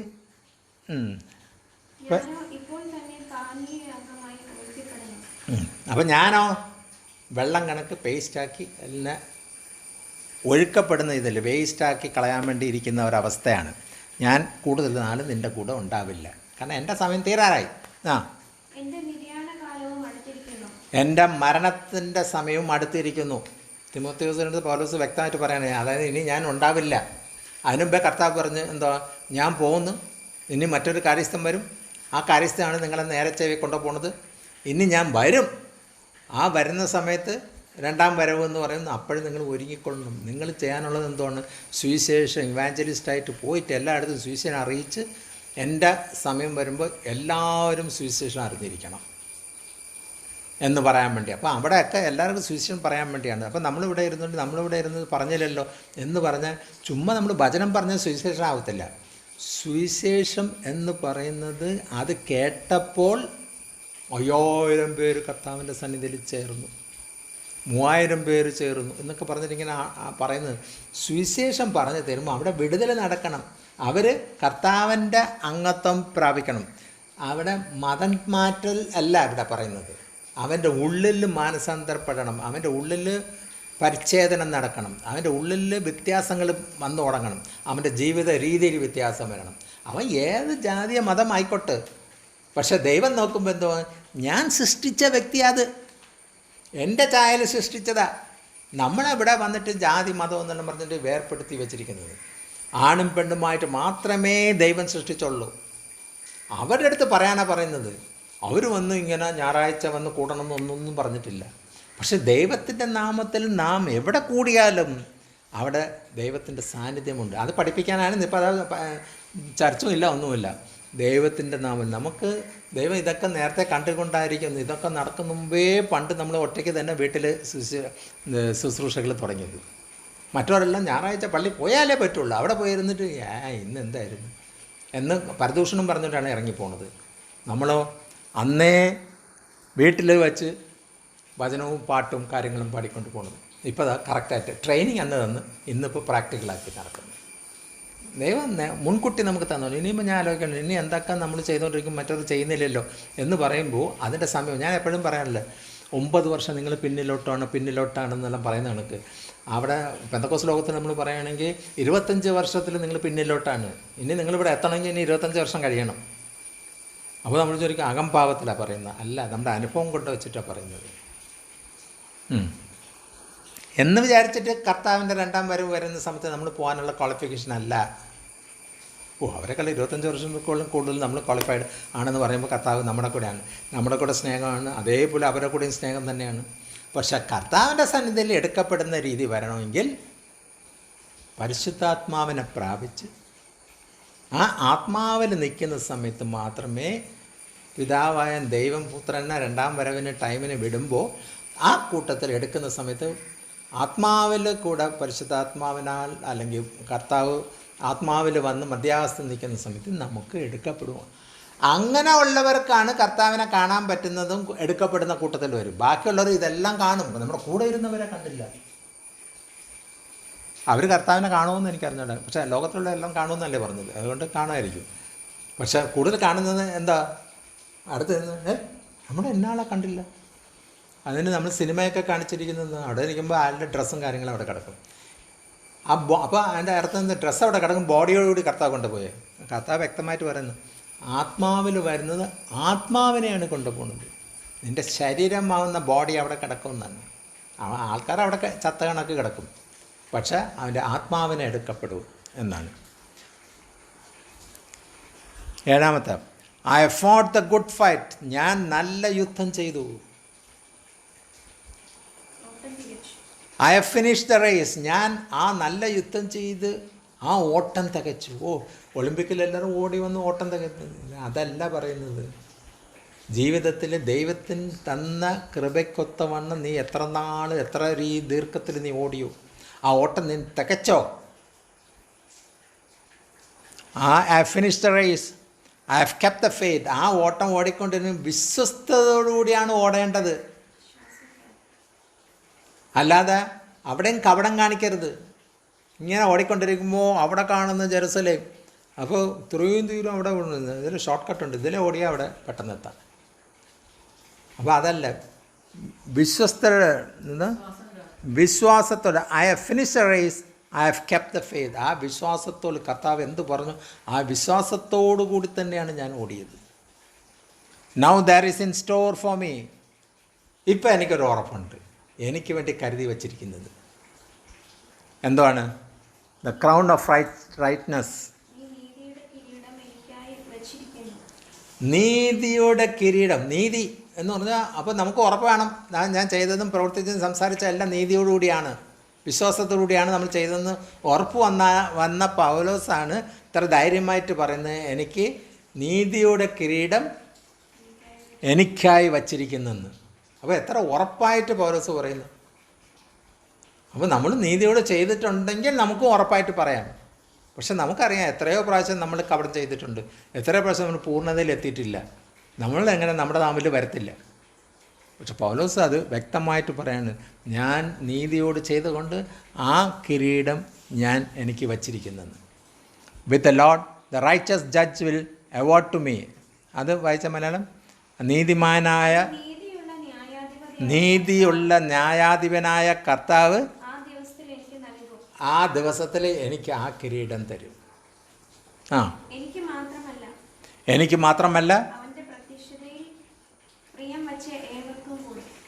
എനിക്ക് മാത്രമല്ല. അപ്പോൾ അവിടെ ചെല്ലുമ്പോൾ പൗലോസ് പറയുന്നത്, ഞാൻ എനിക്ക് ഇതൊക്കെ കിട്ടുമ്പോൾ പൗലോസിന് കിട്ടില്ല, നമുക്ക് കിട്ടത്തില്ല. എനിക്ക് മാത്രമല്ല, കർത്താവിൻ്റെ പ്രത്യക്ഷതയിൽ വെളിപ്പെടുന്ന സമയത്ത് അന്ന് കാണുന്നവരല്ല, അന്ന് വരുന്നവർ who have longed for his appearance, കാത്തിരുന്നവർക്ക് അവർക്കും ആ കിരീടം കിട്ടും. എന്ന് വെച്ചാൽ ആ പ്രത്യാശയോടുകൂടി കാത്തിരിക്കുന്നവരാരാ? അവർ വിശ്വാസത്തോടുകൂടിയാണ് പ്രവർത്തിച്ചിട്ട് മുമ്പോട്ട് പോയിക്കൊണ്ടിരിക്കുകയാണെങ്കിൽ അവരാ കാത്തിരിക്കുന്നത്. അല്ലാതെ നമ്മൾ ആസ് യൂഷ്വൽ ജോലിക്ക് പോയി, ബിസിനസ്സിന് പോയി, അത് പോയി ഇത് പോയി വന്നിട്ട് ഞായറാഴ്ച ഒരു ദിവസം ഇന്ന് പള്ളി പോകണം അല്ലേ എന്ന് പറഞ്ഞിട്ട് 10 മണിയെന്ന് പറയുമ്പോൾ 10:30 അവിടെ ചെല്ലും. അപ്പോൾ ഇതൊന്നുമല്ല, വിശ്വാസത്തോടുകൂടി കാത്തിരുന്ന് കർത്താവിൻ്റെ വരവിന് വേണ്ടി കാത്തിരിക്കുന്നവർക്ക് അവർക്കാണ് ലോങ് ഫോർ ഹിസ് അപ്പിയറിങ്. 9ാമത്തെ വാക്യം, do your best to come to me quickly. നിങ്ങളുടെ വേഗത്തിൽ എൻ്റെ അടുക്കൽ വരാൻ വേണ്ടി നിങ്ങൾ നിങ്ങളുടെ നല്ലത് ചെയ്യുക. അപ്പം നല്ലത് ചെയ്യുന്നവരെല്ലാം വേഗത്തിൽ കർത്താവിൻ്റെ അടുത്ത് എത്തും. കർത്താവ് നമ്മളൊന്നും എടുത്തില്ല, 68 വയസ്സായിട്ടും എടുത്തില്ല. അപ്പോൾ ഇനിയും നല്ലത് ചെയ്യാൻ കിടക്കുന്നതായിരിക്കും. ഇപ്പോൾ എടുത്ത് തീർന്ന നരകത്തിൻ്റെ കവാടത്തിൻ്റെ ക്യൂവിലായിരിക്കും നിൽക്കുന്നത്. കർത്താവ് കുറച്ചുകൂടെ സമയം തരും. അതാണ് ഈ മരത്തിൻ്റെ ചുവട്ടത്തിൽ കോടാലി വെച്ചിരിക്കുന്നു. കർത്താവ് അതിനെ വെട്ടാൻ വേണ്ടി വരുമ്പോൾ കർത്താവ് പറയാണ്, വെട്ടണില്ല, ഞാൻ കുറച്ചുകൂടെ സമയം കൊടുക്കും, കുറച്ചുകൂടെ പോട്ട്. നമ്മൾ വിചാരിക്കുന്നത്, കർത്താവ് ഇനിയും സുവിശേഷ വേലയ്ക്ക് വേണ്ടി എന്നെ പിടിച്ച് നിർത്തിയിരിക്കുന്നു. അല്ല, പോകാനുള്ള യോഗ്യത ആയില്ല. അതിനാണ് വച്ചുകൊണ്ടിരിക്കുന്നത്. ഇനിയെങ്കിലും നീ തിരുത്ത്. Do you best to come to me quickly. 10ാമത്തെ വാക്യം, ഫോർ ഡീമസ് ഈ ലോകത്തെ സ്നേഹിച്ചിട്ട് എന്നെ വിട്ട് തെസ്സലോനിക്കയിലേക്ക് പോയി.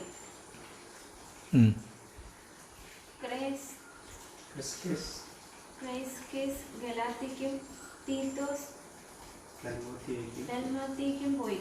അവിടെ 3-4 പേര് പറഞ്ഞ്, അതായത് തിമോത്തേക്കും അറിയാം, പൗലോസിനും അറിയാം, നമുക്കറിയില്ല അവരെ. അപ്പോൾ അവർ 3 പേരും പോയ കാര്യം അവരടുത്ത് പറഞ്ഞു. അതിൽ ഒള്ളി ലൂക്കോസ് മാത്രമേ എൻ്റെ കൂടെ ഉള്ളൂ, ബാക്കിയുള്ളവർ ഇന്ന സ്ഥലത്ത് പോയെന്ന് ഉള്ള മെസ്സേജ് കൊടുക്കുകയാണ്. മാർക്കോസ് എനിക്ക് ശുശ്രൂഷിക്കാൻ വേണ്ടി ഉപയോഗം. എന്നെ ഒന്ന് പ്രായം ചെന്ന് എനിക്ക് നടക്കാനും പിടിക്കാനും വയ്യ, അതുകൊണ്ടൊന്ന് സഹായിക്കാനും പിടിക്കാനും ശുശ്രൂഷിക്കാൻ വേണ്ടി, അല്ല സുവിശേഷം പറയാൻ വേണ്ടിയല്ല. അതുകൊണ്ട് ആ മാക്കിനെ കൂട്ടിക്കൊണ്ടുവരാൻ പറയുന്നത്.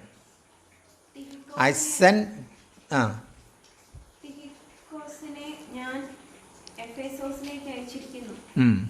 ഞാൻ ത്രോവാസിൽ കർപ്പോസിന്റെ പക്കൽ വെച്ചേച്ചു പോകുന്ന പുതപ്പും പുസ്തകങ്ങളും വിശേഷ ചർമ്മലിഖിതങ്ങളും നീ വരുമ്പോൾ കൊണ്ടുവരിക.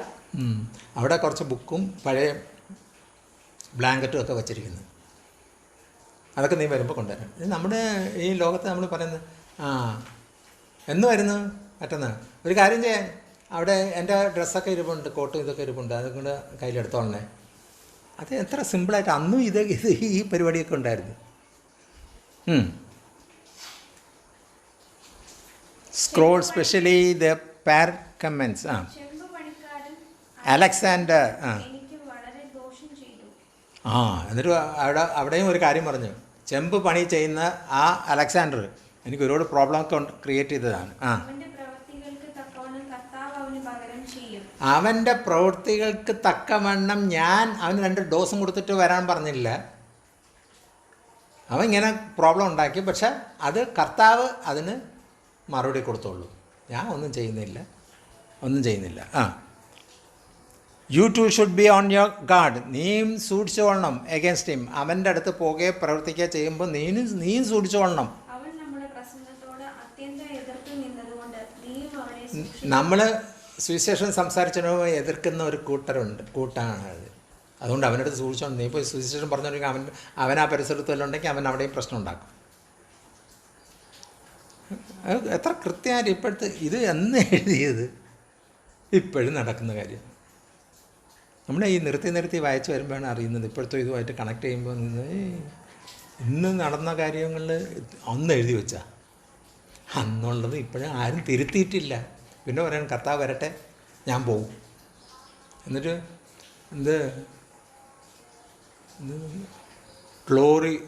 ഗ്ലോറിഫൈ ചെയ്തെന്ന് മരിച്ചു തരുമ്പോൾ പ്രൊമോട്ടഡ് ടു എന്തൊരു ഇതായിരുന്നു, പ്രൊമോട്ടഡ് ടു ഗ്ലോറി.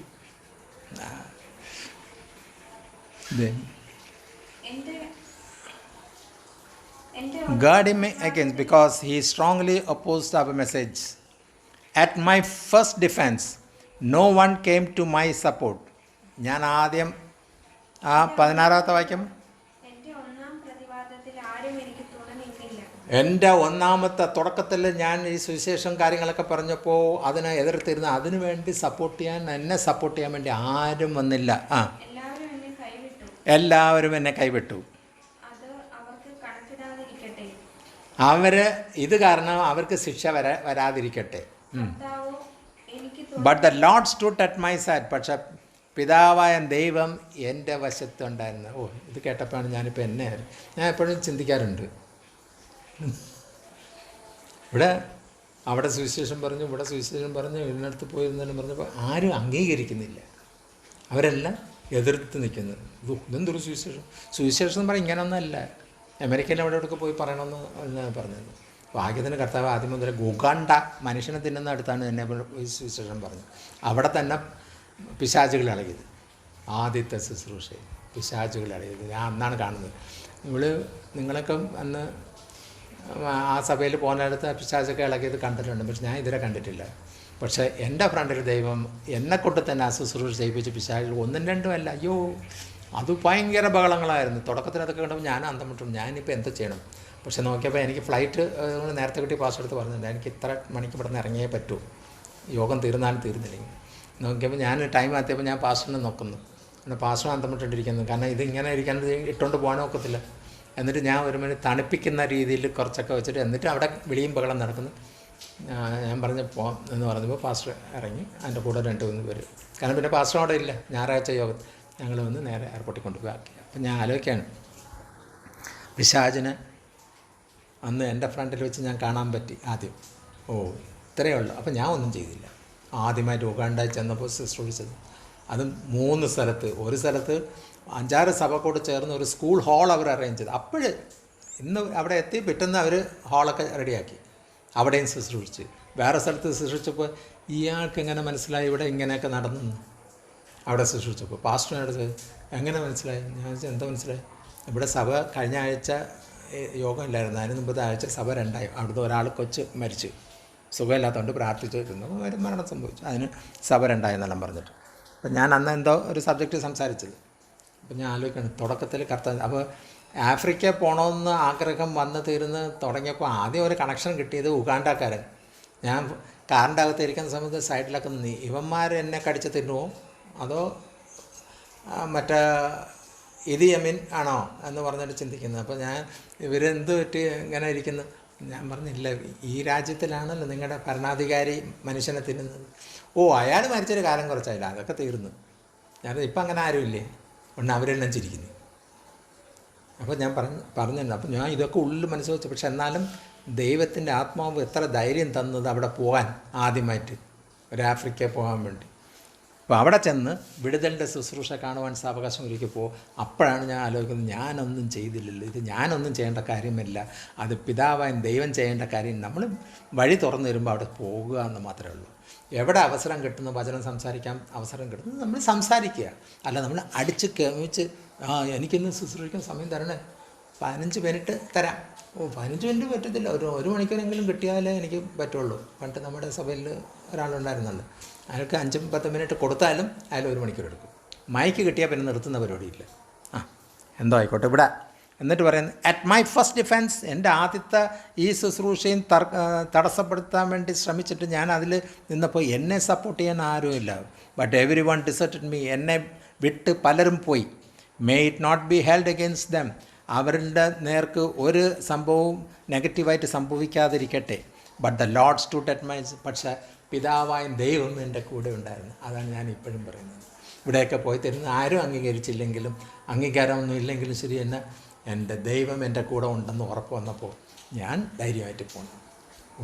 ആരും സെലിബ്രിറ്റി ആയിട്ടൊന്നും കൊണ്ടുവരേണ്ട കാര്യമൊന്നുമില്ല.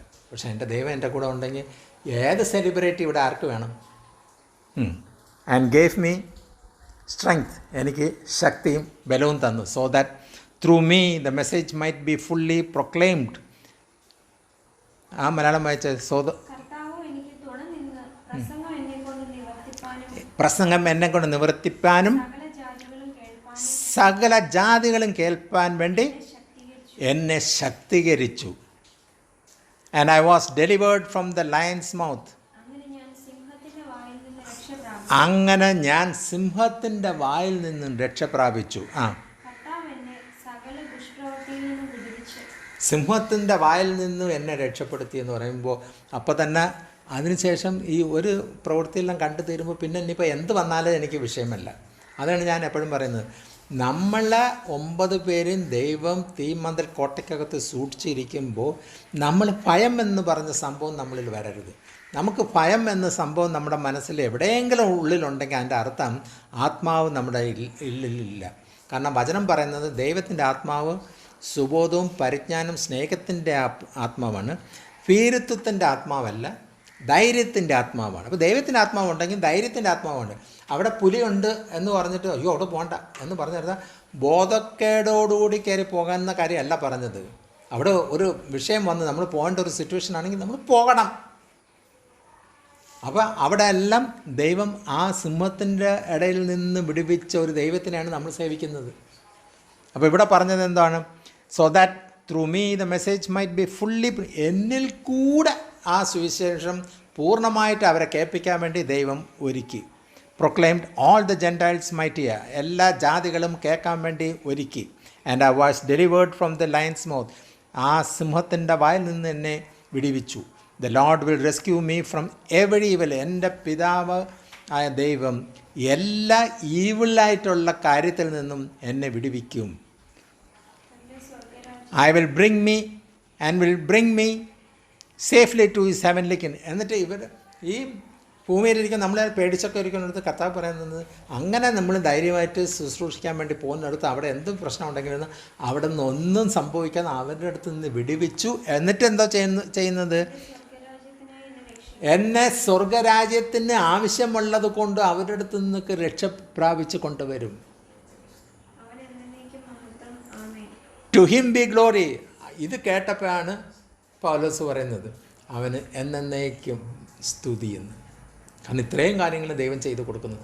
ആ ഉറപ്പുള്ള വ്യക്തിയാണ് തിമോത്തിയോസിൻ്റെ അടുത്ത് ഈ കാര്യങ്ങളെല്ലാം പറഞ്ഞു കൊടുക്കുന്നത്. അപ്പോൾ ഇന്നത്തെ ദിവസം ദൈവത്തിൻ്റെ ആത്മാവ് നമ്മുടെ അടുത്തും കാര്യങ്ങൾ പറഞ്ഞിരിക്കും.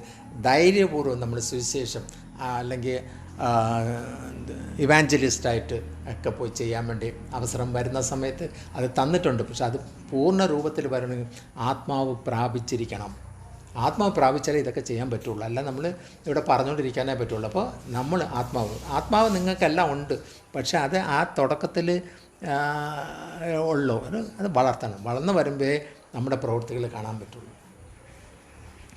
എന്നിട്ട് പിന്നെ പറയുന്നത് അപ്പോൾ ഇവിടെ പൗലോസിന് പിന്നെ എല്ലാവരെയും നന്ദിയും സ്തുതിയും പറയുന്ന ജോലിയാണ് കൂടുതൽ. ഇവിടെ പറയുന്നത് എന്താ? Greet Priscilla, Aquila and the household of Onesiphorus. ഭാഗ്യത്തിന് ഈ കാലത്തൊന്നും പിള്ളേർക്കൊന്നും ഈ പേരുകൾ ഇടാത്തത്. Erastus stayed in Corinthian and I left Trophimus sick in Miletus. Do your best to get here before winter. അവിടെയും മഴക്കാലവും ഇതൊക്കെ ഉണ്ടായിരുന്നു. ആ വിൻ്ററിന് മുമ്പ് ഇവിടെ തിരിച്ചെത്താൻ ശ്രമിച്ചോണം. Do your best to get here before winter. Eubulus greets you. ഏതൊരാൾ നിന്നെ അന്വേഷിച്ചു എന്ന് പറയാൻ. And all the brothers and sisters. നമ്മൾ മനുഷ്യരിവിടെ പറയുന്ന കണക്ക് തന്നെ അന്ന് ഇവർ ഇതൊക്കെ തന്നെയാണ് പറഞ്ഞുകൊണ്ടിരുന്നത്. എന്നാലും അന്വേഷിച്ചു കേട്ടോ. The Lord B with your spirit. ദൈവം ആത്മാവിൻ്റെ കൂടെ, നിൻ്റെ ആത്മാവിൻ്റെ കൂടെ ഇരിക്കട്ടെ. Grace B with you all. എന്തോന്ന് മലയാളം എന്താണ്? യേശു ക്രിസ്തു നിങ്ങളുടെ ആത്മാവ്, നിൻ്റെ ആത്മാവിൻ്റെ കൂടെ ഇരിക്കട്ടെ. കൃപ, ഗ്രേസ്, കൃപ നിങ്ങളുടെ കൂടെ ഇരിക്കട്ടെ. അപ്പോൾ ദൈവത്തിൻ്റെ ആത്മാവ് ഇന്നത്തെ ദിവസം നമ്മുടെ അടുത്തും പറയുന്നത് ആ ആത്മാവ് നിങ്ങളുടെ കൂടെ ഇരിക്കട്ടെ, കൃപയും നിങ്ങളുടെ കൂടെ ഇരിക്കട്ടെ. ദൈവം തന്ന ആ നമ്മളെയൊക്കെ ചുമ്മാ സുവിശേഷം കേട്ടിട്ട് നമ്മുടെ കയ്യിൽ കുറച്ച് പൈസ ഉണ്ട്, അത് അവർക്ക് കൊണ്ട് കൊടുത്ത് തരുമ്പോൾ നമ്മൾ ദൈവവേല ചെയ്ത് അല്ല. അത് എല്ലാവർക്കും ചെയ്യാം. പക്ഷെ ആ പൈസ ഉള്ളവർ കൊടുക്കുന്നവന് നമ്മൾ പ്രാപിച്ച ആത്മാവ്, നമ്മൾ പ്രാപിച്ച ദൈവത്തിൻ്റെ പ്രവൃത്തി, നമ്മൾ പ്രാപിച്ച ദൂത്, നമ്മുടെ ജീവിതത്തിൽ നടന്ന കാര്യങ്ങൾ പറയാൻ വേണ്ടി അവർക്കൊന്നും നടന്നില്ല. അപ്പോൾ പറയേണ്ട ജോലി നമ്മുടെയാണ്. നമ്മൾക്ക് എണ്ണി എണ്ണി എണ്ണി പറയാൻ വേണ്ടിയുണ്ട്. ഒരു ദിവസം ഒരു ഇൻസിഡൻറ്റ് മാത്രം പറഞ്ഞാൽ മതി, ഒരു ശുശ്രൂഷയുടെ ടൈം തീരും. രണ്ടാമത്തെ ദിവസം വന്നിട്ട് വേറൊരു ഇൻസിഡൻറ്റ് പറഞ്ഞു തരുമ്പോൾ അത് അവിടെ പോവും. ആൾക്കാർ വന്ന് കേൾക്കാൻ വേണ്ടി വന്നിരിക്കും. ഇങ്ങനെയൊക്കെ ഉണ്ടോ? നിങ്ങളുടെ ദൈവം ഇങ്ങനെയൊക്കെ ഉണ്ടോ? ഞങ്ങളുടെ ദൈവമല്ല, നിൻ്റെയും ദൈവമാണ്. നീ ആ ദൈവത്തിന് തിരിച്ചറിഞ്ഞില്ല, അതുകൊണ്ട് നീ അറിയുന്നില്ല.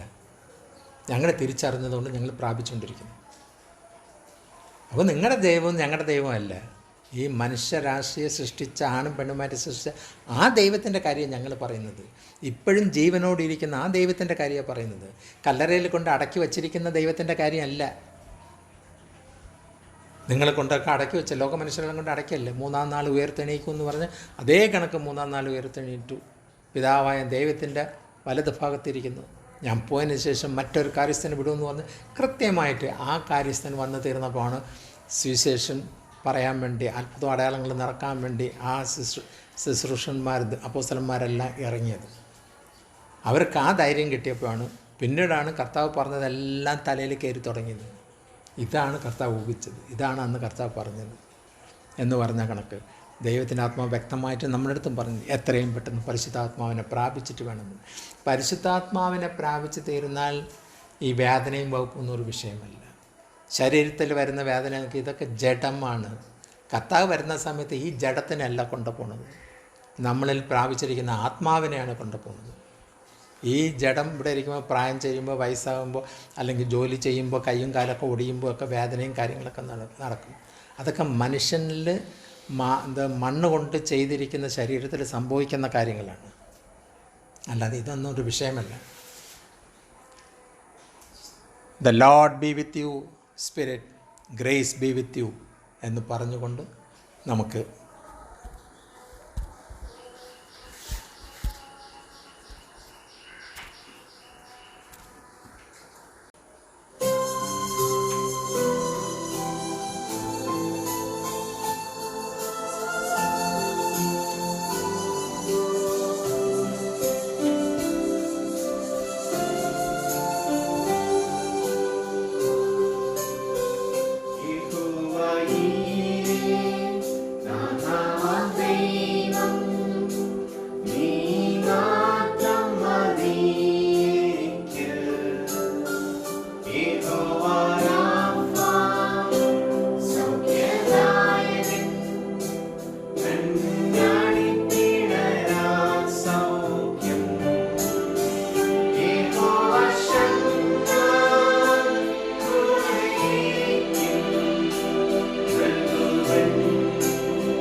യോഹന്നാന്റെ സുവിശേഷം 20-ാം അധ്യായം 11-ാം വാക്യം.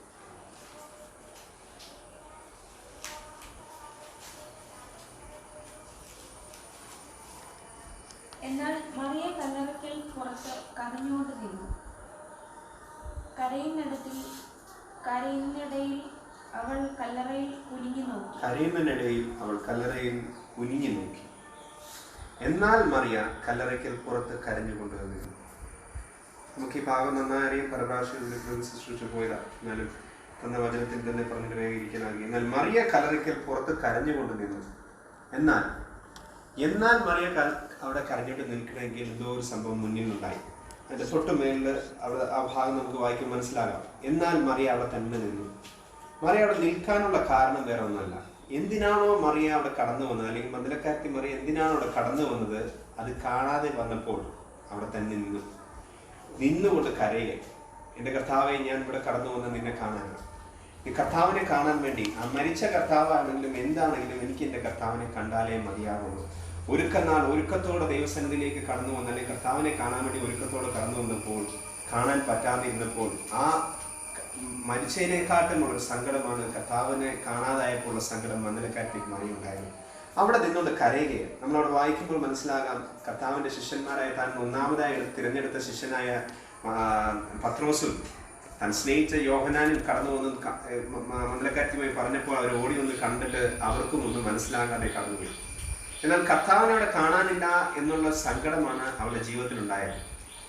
നമുക്കറിയാം, ആ ഭാഗം വായിക്കുമ്പോൾ എന്താണ് ആ മറിയയുടെ ജീവിതത്തിൽ സംഭവിച്ചെന്ന് വ്യക്തമാക്കി മനസ്സിലാക്കണം. കാരണം തൻ്റെ ജീവിതത്തിൽ ഉണ്ടായിരുന്ന 7 ഭൂതങ്ങളുണ്ടായിരുന്ന സ്ത്രീയെ ദൈവത്തിൽ നിന്ന് വിടുതൽ കിട്ടിയിട്ട്, ആ കർത്താവ് യേശുക്രിസ്തു മൂലം കിട്ടിയ വിടുതൽ, ആ വിടുതലിന് അവർക്ക് ആ അനുഭവം അവരുടെ ജീവിതത്തിൽ അറിഞ്ഞ ശേഷം എൻ്റെ കർത്താവിനെ പിരിയാനുള്ള മനസ്സ് അവരുടെ ജീവിതത്തിൽ ഉണ്ടായില്ല.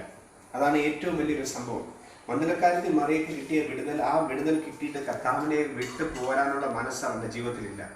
ആ വിട്ടുപോരാനുള്ള മനസ്സില്ലാത്തത് കൊണ്ടാണ് കർത്താവ് യേശുക്രിസ്തു ക്രൂശിൽ മരിച്ചതിന് ശേഷവും ആ മരിച്ച സ്ഥലത്ത് പിന്നെയും കടന്നുപോയി, തന്നെ അടക്കിയ സ്ഥലത്ത് പിന്നെയും പോയി കാത്തു നിൽക്കുക, എൻ്റെ കർത്താവിനെ ഒന്ന് കാണണം. അതിനുവേണ്ടി 2 ദിവസത്തിന് മുന്നേ ഒരുക്കത്തോടെ ആ സുഗന്ധവർഗവും ഒക്കെ ഒരുക്കി കർത്താവിനെ വേണ്ടി, ആ സുഗന്ധം തേക്കാൻ വേണ്ടി എല്ലാം ഒരുക്കത്തോടെ കർത്താവിന് വേണ്ടി കടന്നു വന്നു. തൻ്റെ ജീവിതത്തിൽ കിട്ടിയ വിടുതൽ കിട്ടിയിട്ട് തനിക്ക് യേശുവിനെ വിട്ടുപോകാനുള്ള മനസ്സ് അവരുടെ ജീവിതത്തിൽ ഉണ്ടാകുന്നില്ല. നമ്മുടെ ജീവിതത്തിൽ പലപ്പോഴും നമുക്ക് കർത്താവിൽ നിന്ന് വിടുതലും അനുഭവങ്ങളും നമ്മുടെ ജീവിതത്തിലുണ്ടായി. എന്നാലും പലപ്പോഴും നമ്മൾ കർത്താവിനെ വിട്ടും പലപ്പോഴും നമ്മൾ കർത്താവിനെ മറന്നൊക്കെ പോകുന്ന സംഭവങ്ങളൊക്കെ ഉണ്ട്. എന്നാൽ മന്ദിരക്കാരത്തി മറിയയ്ക്ക് അത് ഒരിക്കലും സംഭവിക്കാൻ, അത് ചിന്തിക്കാനേ പറ്റുന്നില്ല. തൻ്റെ ജീവിതത്തിൽ ഉണ്ടായിരുന്ന ഭൂതത്തെ അവരുടെ ജീവിതത്തിൽ നിന്ന് മാറ്റിയപ്പോൾ, തനിക്കൊരു ജീവിതത്തിൽ നിന്ന് ഒരു വിടുതൽ കിട്ടിയെന്നുള്ള മനസ്സ് അവർക്ക് കിട്ടിയപ്പോൾ അവർക്ക് യേശുവിനെ മറക്കാനോ കർത്താവിനെ വിട്ടുപോകാനുള്ള മനസ്സ് അവരുടെ ജീവിതത്തിൽ ഉണ്ടായില്ല. അത് കാരണം കർത്താവ് യേശു മരിച്ചിട്ടും തൻ്റെ ശിഷ്യന്മാരായ താൻ സ്നേഹിച്ച യോഹന്നാൻ പോലും, അല്ലെങ്കിൽ താൻ ഒന്നാമതായി തെരഞ്ഞെടുത്ത പത്രോസ് പോലും കണ്ടുവന്ന് ആ കല്ലറയ്ക്കൽ കണ്ടിട്ട് ഒന്നും മനസ്സിലാകാതെ, കർത്താവിനെ കാണാതെ പോയിട്ടും അതിൻ്റെ ആ സീരിയസ്നെസ് മനസ്സിലാകാതെ തിരിച്ചു മടങ്ങി പോവുകയാണ്. എന്നാൽ നമ്മളവിടെ വായിച്ച ഭാഗം ഇങ്ങനെയാണ്: എന്നാൽ മറിയ കല്ലറയ്ക്കൽ പുറത്ത് കരഞ്ഞുകൊണ്ട് നിന്നു. ആ കരയാനുള്ള കാരണം അതാണ്. എൻ്റെ കർത്താവിനെ വിട്ടുപോകാൻ എനിക്ക് മനസ്സില്ല. എൻ്റെ കർത്താവ് എൻ്റെ ജീവിതത്തിൽ ചെയ്ത വിടുതൽ, എൻ്റെ ജീവിതത്തിൽ തന്ന ആ വിടുതൽ, ആ കർത്താവ് യേശുവിനെ എനിക്കൊന്ന് കാണണം. ആ കാണാൻ വേണ്ടിയുള്ള ഒരുക്കത്തോടെ കടന്നു വന്നു കഴിഞ്ഞാൽ ദൈവത്തെ കണ്ടിട്ടേ നമ്മൾ കടന്നു പോകുള്ളൂ. നമ്മൾ ദൈവസന്നിധിയിൽ കടന്നു വരുമ്പോൾ നമ്മൾ അങ്ങനെ ഒരു തീരുമാനമാണ് കർത്താവിൻ്റെ അടുക്കിലേക്ക് കടന്നു വരുന്നെങ്കിൽ, എൻ്റെ യേശു മരിച്ചെങ്കിലും ആ യേശു മരിച്ചാലും ഇന്നും ജീവിക്കുന്നു എന്നുള്ളൊരു ഉറപ്പ്, അല്ലെങ്കിൽ കർത്താവ് ഇന്നും ജീവിക്കുന്നു എന്നുള്ള മനസ്സ് നമുക്ക് ഉണ്ടായിട്ട് ദൈവസന്നിധിയിലേക്കാണ് നമ്മൾ കടന്നു വന്നിട്ടെങ്കിൽ, എൻ്റെ കർത്താവിനെ കണ്ടില്ലെങ്കിലും ഞാൻ കർത്താവിനെ കണ്ടിട്ടേ പോകുള്ളൂ എന്നുള്ള ഒരു മനസ്സോടെയാണ് ദൈവസന്നിധിയിൽ കടന്നു വരുന്നുണ്ടെങ്കിൽ, ആ മനസ്സ് കാണുന്ന ഒരു കർത്താവിനെയാണ് നമ്മൾ വിളിക്കുകയും സേവിക്കുകയും ചെയ്യുമ്പോൾ നമ്മൾ വ്യക്തമാക്കി വ്യക്തമാക്കി മനസ്സിലാക്കണം. എന്നാൽ നമ്മളവിടെ വായിക്കുമ്പോൾ, എന്നാൽ മറിയ കല്ലറയ്ക്കൽ പുറത്ത് കരഞ്ഞുകൊണ്ട് നിന്നു. കരയുന്നതിനിടയിൽ അവൾ കല്ലറയ്ക്കൽ കുനിഞ്ഞു നോക്കി. കർത്താവിനെ കാണാനില്ല എന്നുള്ള ആ ഒരു സെന്റിമെന്റ് അല്ലെങ്കിൽ ആ കരച്ചിലാണ് അവളുടെ ജീവിതത്തിലുണ്ടെങ്കിലും ആ കരച്ചിലിനിടെങ്കിലും ഒരു എക്സ്പെക്ടേഷൻ അവൾക്കുണ്ട്. എൻ്റെ കർത്താവിനെ എനിക്കൊന്ന് കാണണം. ആ ഒരു എക്സ്പെക്ടേഷൻ മനസ്സിലുണ്ടായത് കരയുമ്പോഴും അവിടെ കർത്താവിനെ കാണാതിരിക്കുമ്പോഴും ആ ഒരു എക്സ്പെക്ടേഷനോട് ആ കർത്താവിനെ അടക്കിയ ഭാഗത്ത് തന്നെ നോക്കിക്കൊണ്ടിരിക്കുക. എനിക്ക് എൻ്റെ യേശുവിനെ കണ്ടിട്ട് എനിക്ക് പോകാൻ പറ്റും, എൻ്റെ യേശുവിനെ എനിക്കൊന്ന് കാണണം. ആ ഒരു മനോഭാവത്തോട് ആ ഒരു എക്സ്പെക്ടേഷനോട് അങ്ങോട്ട് തന്നെ കരയുമ്പോഴും ആ കർത്താവിനെ അടക്കിയ ഭാഗത്ത് തന്നെയാണ് നോക്കുന്നത്. അങ്ങനെ നോക്കിയപ്പോൾ കരയുന്നതിനിടയിൽ അവൾ കല്ലറയ്ക്കൽ കുനിഞ്ഞു നോക്കിയപ്പോൾ കണ്ടതോ യേശുവിന്റെ ശരീരം കിടന്നിരുന്നിടത്ത് വെള്ളവസ്ത്രം ധരിച്ച 2 ദൂതന്മാർ, ഒരുത്തൻ തലയ്ക്കിലും ഒരുത്തൻ കാൽക്കലും ഇരിക്കുന്നത് കണ്ടു. ആ ഒരു എക്സ്പെക്ടേഷൻ, നമ്മൾ കർത്താവിന്റെ സന്നിധിയിൽ അല്ലെങ്കിൽ കർത്താവിനെ കാണാനുള്ള ഒരു ആഗ്രഹത്തിലാണ് ദൈവസന്നിധിയിൽ കടന്നു വന്നിട്ടുണ്ടെങ്കിൽ തീർച്ചയായും ഒരു എക്സ്പെക്ടേഷനോടാണ് നമ്മൾ കടന്നു വന്നിരിക്കുന്നത്. തീർച്ചയായും അതിനൊരു വിടുതൽ നമ്മൾ, അല്ലെങ്കിൽ ആ വിഷയത്തിനൊരു വിടുതൽ നമ്മുടെ ജീവിതത്തിൽ കാണും. നമ്മൾ വന്നിരിക്കുന്ന വിഷയം എൻ്റെ കർത്താവിനെ കാണണം, അല്ലെങ്കിൽ കർത്താവിൽ നിന്നൊരു വിടുതൽ എനിക്ക് വേണം. ആ ഒരു മനോഭാവത്തോടാണ് ദൈവസന്നിധിയിൽ വന്നിരിക്കുമെങ്കിൽ ആദ്യം ചിലപ്പോൾ കർത്താവിനെ കണ്ടെന്ന് വരത്തില്ല. നമ്മൾ ചിലപ്പോൾ സമയത്ത് പ്രാർത്ഥിക്കുമ്പോൾ ചിലപ്പോൾ നമുക്ക് വിടുതൽ കിട്ടുകയോ ഉത്തരം മറുപടി കിട്ടിയില്ല എന്ന് വെച്ച് നമ്മൾ എണീറ്റ് പോകാനുള്ളവരല്ല. എന്നാൽ അവിടെ നിന്ന് എന്നെ കരയുകയാണ് മറിയ, അവിടെ നിന്ന് കരയുകയാണ്, എൻ്റെ കർത്താവിനെ എനിക്ക് കണ്ടേ മതിയാവുള്ളൂ. ആ കർത്താവിനെ കാണാനുള്ള മനോഭാവത്തോടിരുന്നപ്പോൾ ആ ഒരു എക്സ്പെക്ടേഷൻ അവളുടെ ജീവിതത്തിൽ നിൽക്കുമ്പോൾ തന്നെ ആ ഒരു വിശ്വാസമുണ്ട്, അവിടെ കാണും, എനിക്ക് എൻ്റെ കർത്താവിനെ ഞാൻ കാണും, എനിക്ക് കാണാൻ പറ്റുമെന്നുള്ളൊരു വിശ്വാസത്തോടെ തന്നെ അവിടെ നിന്ന് നോക്കുമ്പോൾ ആ കരയുന്ന കൂട്ടത്തിൽ തന്നെ ആ കല്ലറയിൽ അവിടെ നോക്കിയപ്പോൾ അവിടെ എന്താ വെള്ളവസ്ത്രം ധരിച്ച് 2 ദൂതന്മാർ, കർത്താവിന്റെ തലയ്ക്കിലും അല്ലെങ്കിൽ കാൽക്കലുമായി 2 ദൂതന്മാർ അവിടെ നിന്നിട്ട് ആ ദൂതന്മാർ ആ മറിയോട് സംസാരിക്കുകയാണ്. നീ എന്തിനാ കരയുന്നത്? അവർ അവളോട്, സ്ത്രീയെ നീ കരയുന്നത് എന്ത് എന്ന് ചോദിച്ചു. എൻ്റെ കർത്താവിനെ എടുത്തുകൊണ്ട് പോയി, അവനെ എവിടെ വെച്ചു എന്ന് ഞാൻ അറിയുന്നില്ല എന്ന് അവൾ അവരോട് പറഞ്ഞു.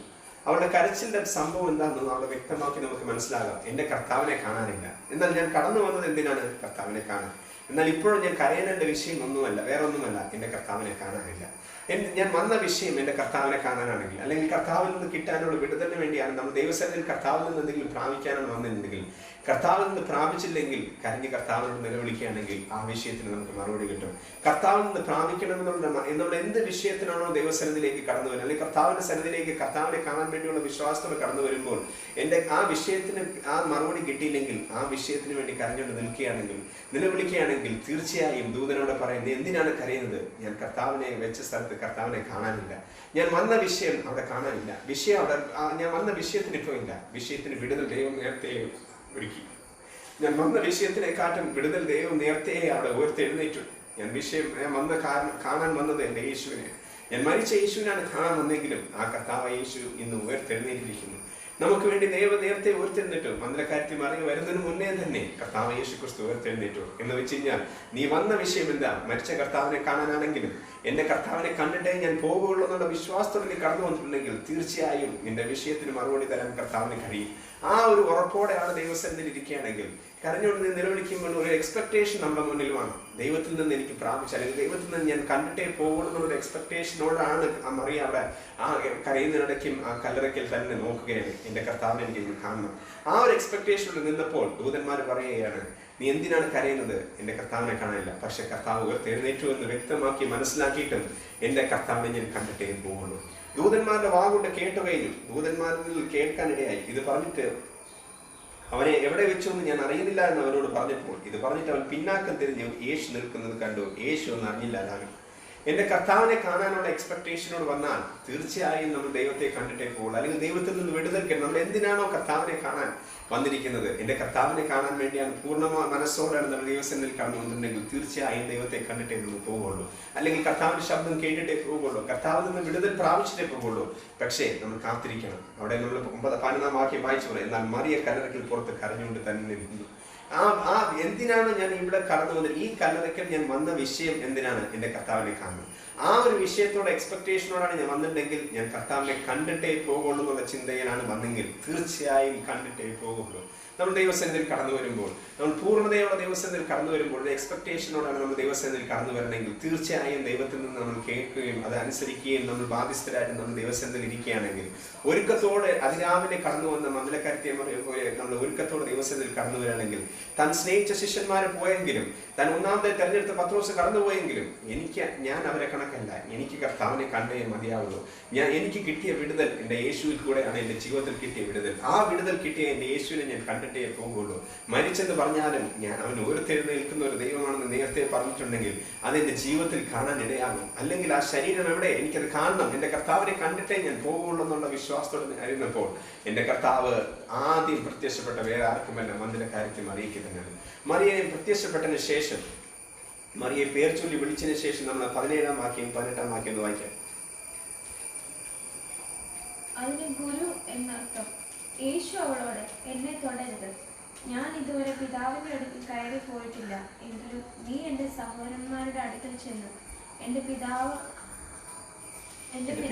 നിങ്ങളുടെ ദൈവവുമായവന്റെ അടുക്കൽ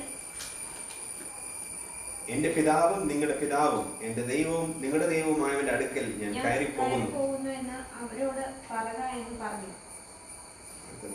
മഗ്ദലക്കാരത്തി മറിയ വന്നു താൻ കർത്താവിനെ കണ്ടുവെന്നും അവൻ ഇങ്ങനെ തന്നോട് പറഞ്ഞുവെന്നും ശിഷ്യന്മാരോട് അറിയിച്ചു. ആദ്യം പ്രത്യക്ഷപ്പെട്ട മന്ദലക്കാരത്തിന്റെ അടുക്കൽ കർത്താവ് ഒരു കാര്യം പറഞ്ഞു. ഈ കാര്യം വളരെ ശ്രദ്ധിക്കണം. കർത്താവ് യേശുക്രിസ്തു വ്യക്തമായിട്ട് പറയേ, ഞാൻ ഇതുവരെയും പിതാവിന്റെ അടുക്കിലേക്ക് പോയിട്ടില്ല, അതുകൊണ്ട് നീ എന്നെ തുടരുത്. എങ്കിലും നീ എൻ്റെ സഹോദരന്മാരുടെ അടുക്കൽ ചെന്ന് എൻ്റെ പിതാവും നിങ്ങളുടെ പിതാവും എൻ്റെ ദൈവവും നിങ്ങളുടെ ദൈവവുമാവിൻ്റെ അടുക്കിലേക്ക് ഞാൻ കയറിപ്പോകുന്നു എന്ന് അവരോട് പറക എന്ന് പറഞ്ഞു. ഒരു കൃത്യമായ ഒരു സന്ദേശം കർത്താവായ യേശുക്രിസ്തു താൻ ഉയർത്തെഴുന്നേറ്റ ശേഷം മന്ദിരക്കാരത്തിയോട് പറയാം. ഈ ഒരു സന്ദേശം നീ കണ്ട കാര്യം നീ മാത്രമായിട്ട് അറിഞ്ഞിരിക്കേണ്ട ഒരു സംഭവമല്ല. നീ അറിഞ്ഞതും നീ കണ്ടതും കേട്ടതുമായ ഈ സന്ദേശം നീ എൻ്റെ സഹോദരങ്ങളോട് പോയി പറയണം. നിന്റെ മുന്നിൽ ഞാൻ ആദ്യം പ്രത്യക്ഷപ്പെട്ടപ്പോഴും നീ കരഞ്ഞ് വിലപിടിച്ചപ്പോഴും നിന്റെ അടുക്കൽ ഞാൻ വന്നിട്ടുണ്ടെങ്കിൽ ഈ സന്ദേശം എൻ്റെ സഹോദരങ്ങളോട് പോയി പറയണം. ഇത് പറയണമെന്ന് പറയുമ്പോൾ പറയാതിരുന്നാൽ എന്ത് സംഭവിക്കും? അങ്ങനെ സംഭവിക്കാതിരിക്കണം നമ്മുടെ ജീവിതത്തിൽ. കർത്താവ് യേശുക്രിസ്തു പ്രത്യക്ഷപ്പെട്ടപ്പോൾ നമ്മൾ അവിടെ വായിക്കുമ്പോൾ മനസ്സിലാകാം, ആദ്യം പ്രത്യക്ഷപ്പെട്ട മന്ദിരക്കാരത്തെ മറിയയ്ക്ക് മുന്നില്ല. എന്നാൽ മറിയയ്ക്ക് പ്രത്യക്ഷപ്പെട്ടിട്ടും കർത്താവിനെ കണ്ടിട്ടും ഞാൻ മാത്രമേ കണ്ടുള്ളൂ, അതുകൊണ്ട് ഞാൻ മാത്രം ആ അനുഭവം അനുഭവിച്ചാൽ മതിയെന്നല്ല മന്ദിരക്കാരത്തിയോട് പറയാൻ കർത്താവിനെ ഇടയാക്കിയത്. നീ കണ്ടതും ഇപ്പോൾ കേൾക്കുന്ന ഈ സന്ദേശം എൻ്റെ ശിഷ്യന്മാരോട് എൻ്റെ സഹോദരങ്ങളോട് പോയി പറയണം. എന്നാൽ നമ്മളവിടെ വായിക്കുമ്പോൾ ഒരു കാര്യം കൂടെ മനസ്സിലാക്കണം. 18-ാമത്തെ വാക്യം വായിക്കുമ്പോൾ മന്ദിരക്കാരത്തി മറിയ വന്ന് താൻ കർത്താവിനെ കണ്ടുവെന്നും അവൻ ഇങ്ങനെ തന്നോട് പറഞ്ഞു എന്ന് ശിഷ്യന്മാരോട് പറഞ്ഞു. എന്ന് വെച്ച് കഴിഞ്ഞാൽ കർത്താവിനെ തൻ്റെ കണ്ണുകൊണ്ട് കാണുകയും താൻ പറഞ്ഞ കാര്യങ്ങൾ പോയി പറയുകയും ചെയ്യും. അപ്പോൾ ഏൽപ്പിച്ച ദൗത്യം കൃത്യമായി ചെയ്യുന്ന ഒരു വ്യക്തിയോടാണ് കർത്താവ് ഇത് പറയാനിടയായത്. നമ്മളോട് അത് പറയണമെങ്കിൽ കർത്താവിന് ഒരു ഉറപ്പ് വേണം. നമ്മളോടൊരു കാര്യം പറഞ്ഞു കഴിഞ്ഞാൽ നമ്മളത് ചെയ്യുമെന്നും അത് കണ്ട കാര്യം തന്നെ മറ്റുള്ളവരോട് പറയുമെന്നും ഒരു വിശ്വാസം കർത്താവ് നമ്മുടെ ജീവിതത്തിൽ ഉണ്ടാവണം. നമ്മുടെ അടുത്ത് ഒരു കാര്യം പറഞ്ഞാൽ കർത്താവ് പറയുന്നത് പോലെ നമ്മൾ ചെയ്യാൻ നമ്മൾ ബാധ്യസ്ഥരായിരിക്കണം. First of all. രണ്ടാമത്തെ സംഭവം, പറഞ്ഞത് തന്നെയാണ് മറ്റുള്ളവരോട് പറഞ്ഞെന്നുള്ളൊരു ബോധ്യം കർത്താവിന് ഉണ്ടായാൽ മാത്രമേ കർത്താവിന് നമ്മളോട് എന്തെങ്കിലും പറയാൻ സാധിക്കുകയുള്ളൂ. ഇവിടെ നമ്മൾ വായിക്കുമ്പോൾ മനസ്സിലാക്കണം, കർത്താവ് യേശുക്രിസ്തു ഉയർത്തെഴുന്നേറ്റു താൻ മന്ദിരക്കാരത്തെ മറിയയ്ക്ക് പ്രത്യക്ഷനാകുമ്പോൾ കർത്താവിനെ വ്യക്തമായി മന്ദിരക്കാരത്തെ മറിയ കണ്ടത് മാത്രമല്ല, പേർ ചൊല്ലി വിളിച്ചിട്ട് പറഞ്ഞു, നിന്റെ സഹോദരങ്ങളോട് പോയി പറയണം, ഞാൻ എന്തെന്ന് പറയണം, ഞാൻ ഉയർത്തെഴുന്നേറ്റു, ഞാൻ പിതാവായ ദൈവത്തിന്റെ മുന്നിലേക്ക്, എന്ന് വെച്ച് കഴിഞ്ഞാൽ നിങ്ങളുടെ പിതാവും എൻ്റെ പിതാവും നിങ്ങളുടെ ദൈവവും എൻ്റെ ദൈവവുമായിട്ട് ഞാൻ കടന്നു പോവുകയാണ്. അതുകൊണ്ട് ഞാൻ ഉയർത്തെഴുന്നേറ്റ സത്യം, ഈ സന്ദേശം പോയി എൻ്റെ സഹോദരങ്ങളോട് പോയി പറയണം. എന്നാൽ മന്ദിരക്കാരത്തി അവിടെ പറഞ്ഞോ ഇല്ലേ എന്ന് വായിച്ചു കഴിഞ്ഞാൽ വ്യക്തമാക്കിയിട്ട് മനസ്സിലാകും. മന്ദിരക്കാരത്തി പോയി പറഞ്ഞു. മന്ദിരക്കാരത്തി മറിയ വന്നു താൻ കർത്താവിനെ കണ്ടുവെന്നും അവൻ ഇങ്ങനെ തന്നോട് പറഞ്ഞുവെന്നും ശിഷ്യന്മാരോട് അറിയിച്ചു. അവിടെ വ്യക്തമായിട്ട് മനസ്സിലാക്കാം, തന്നോട് പറഞ്ഞ കാര്യം താൻ പോയി പറയുകയും താൻ കണ്ട കാര്യം പോയി വ്യക്തമാക്കി തൻ്റെ യേശുവിൻ്റെ ശിഷ്യന്മാരോട് പറയുകയും ചെയ്തു. നമ്മളിതിൽ വളരെ കാര്യം മനസ്സിലാക്കാനുണ്ട്. ദൈവം നമ്മളോട് എന്തെങ്കിലും പറഞ്ഞു കഴിഞ്ഞാൽ അത് ചെയ്യാൻ നമ്മൾ ബാധ്യസ്ഥരായിരിക്കണം. ഒന്ന്. രണ്ടാമത്തത്, പറഞ്ഞത് മാത്രമേ പറയാകുള്ളൂ. അത് മാത്രമല്ല, പറഞ്ഞത് തന്നെ പറയണം. അത് തന്നെ നമ്മൾ മറ്റുള്ളവരോട് പറയാനും നമ്മൾ ബാധ്യസ്ഥരാണ്.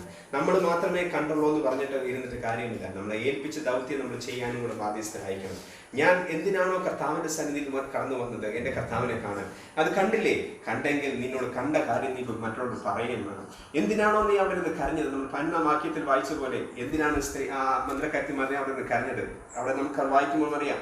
എന്നാൽ മറിയ കല്ലറയ്ക്കൽ പുറത്ത് കരഞ്ഞുകൊണ്ട് നിന്നു. ദൂതന്മാർ അവരോട് ചോദിച്ചു, എന്തിനാണ് നീ അവിടെ കരയുന്നത്? എൻ്റെ കർത്താവിനെ എടുത്തുകൊണ്ട് പോയി, അവനെ എവിടെ വെച്ചു എന്ന് ഞാൻ അറിയുന്നില്ല എന്ന് അവർ പറഞ്ഞു. അങ്ങനെയാണെങ്കിൽ എന്തിനാണോ അവിടെ നിന്ന് കരഞ്ഞുകയും എന്തിനാണോ രാവിലെ കടന്നു വന്നതും ആ കർത്താവിനെ നീ കണ്ടു. ആ കണ്ട സത്യം നീ മറ്റുള്ളവരോട് പറയണം.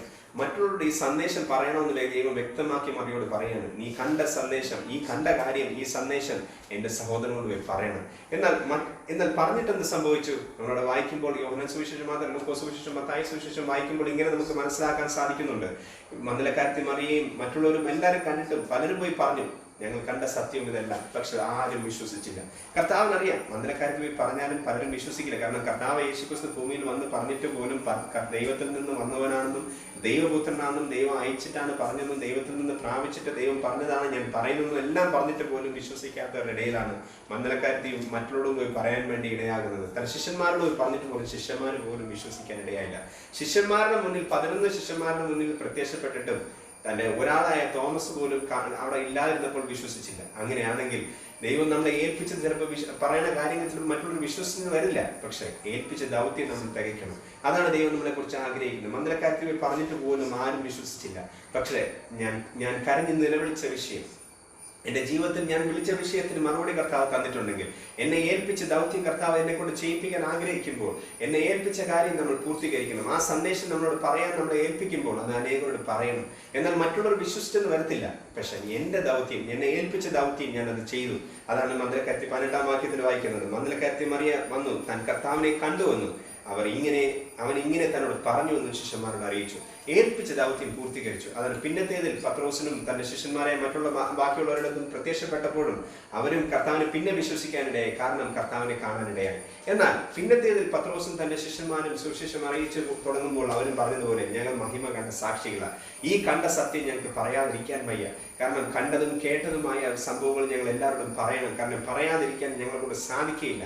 അതുകൊണ്ടാണ് പിന്നത്തേതിൽ പത്രോസ് സുവിശേഷം പറയുമ്പോൾ എല്ലാവരോടും പറയുന്നത്, ഞങ്ങൾ മഹിമ കണ്ട സാക്ഷികളാണ്. ഞങ്ങൾ കണ്ട സത്യം ഞങ്ങൾക്ക് പറയാതിരിക്കാൻ കഴിയുകയില്ല എന്ന് പിന്നത്തേതിൽ പറയുന്നത്. അപ്പോസ്തല പ്രവൃത്തി ഇന്ന സ്ഥലത്ത് ഇങ്ങനെ വായിക്കാൻ നമ്മൾ കാണുന്നു.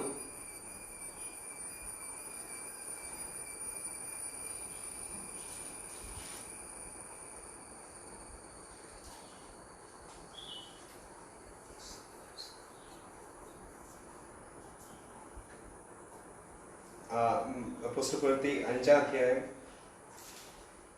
29 മുതൽ വായിക്കുമ്പോൾ നമുക്ക് അവിടെ കാണാം. അതിന് പത്രോസും ശേഷം അപ്പോസ്തലന്മാരും, മനുഷ്യരെക്കാൾ ദൈവത്തെ അനുസരിക്കേണ്ടതാകുന്നു. നിങ്ങൾ മരത്തിൽ തൂക്കിക്കൊന്ന യേശുവിനെ നമ്മുടെ പിതാക്കന്മാരുടെ ദൈവം ഉയർപ്പിച്ചു. ഇസ്രായേലിന് മാനസാന്തരവും പാപമോചനവും നൽകുവാൻ ദൈവം അവനെ പ്രഭു ആക്കുകയും രക്ഷിതാവായി തന്റെ വലങ്കയ്യാൽ ഉയർത്തിയിരിക്കുന്നു. ഈ വസ്തുതയ്ക്ക് ഞങ്ങളും ദൈവം തന്നെ അനുസരിക്കുന്നവർക്ക് നൽകിയ പരിശുദ്ധാത്മാവും സാക്ഷികളാകുന്നു. ഈ വസ്തുതയിൽ ഞങ്ങളും ദൈവം തന്നെ അനുസരിക്കുന്നവർക്ക് നൽകിയ പരിശുദ്ധാത്മാവും സാക്ഷികളാകുന്നു എന്ന് പറഞ്ഞു.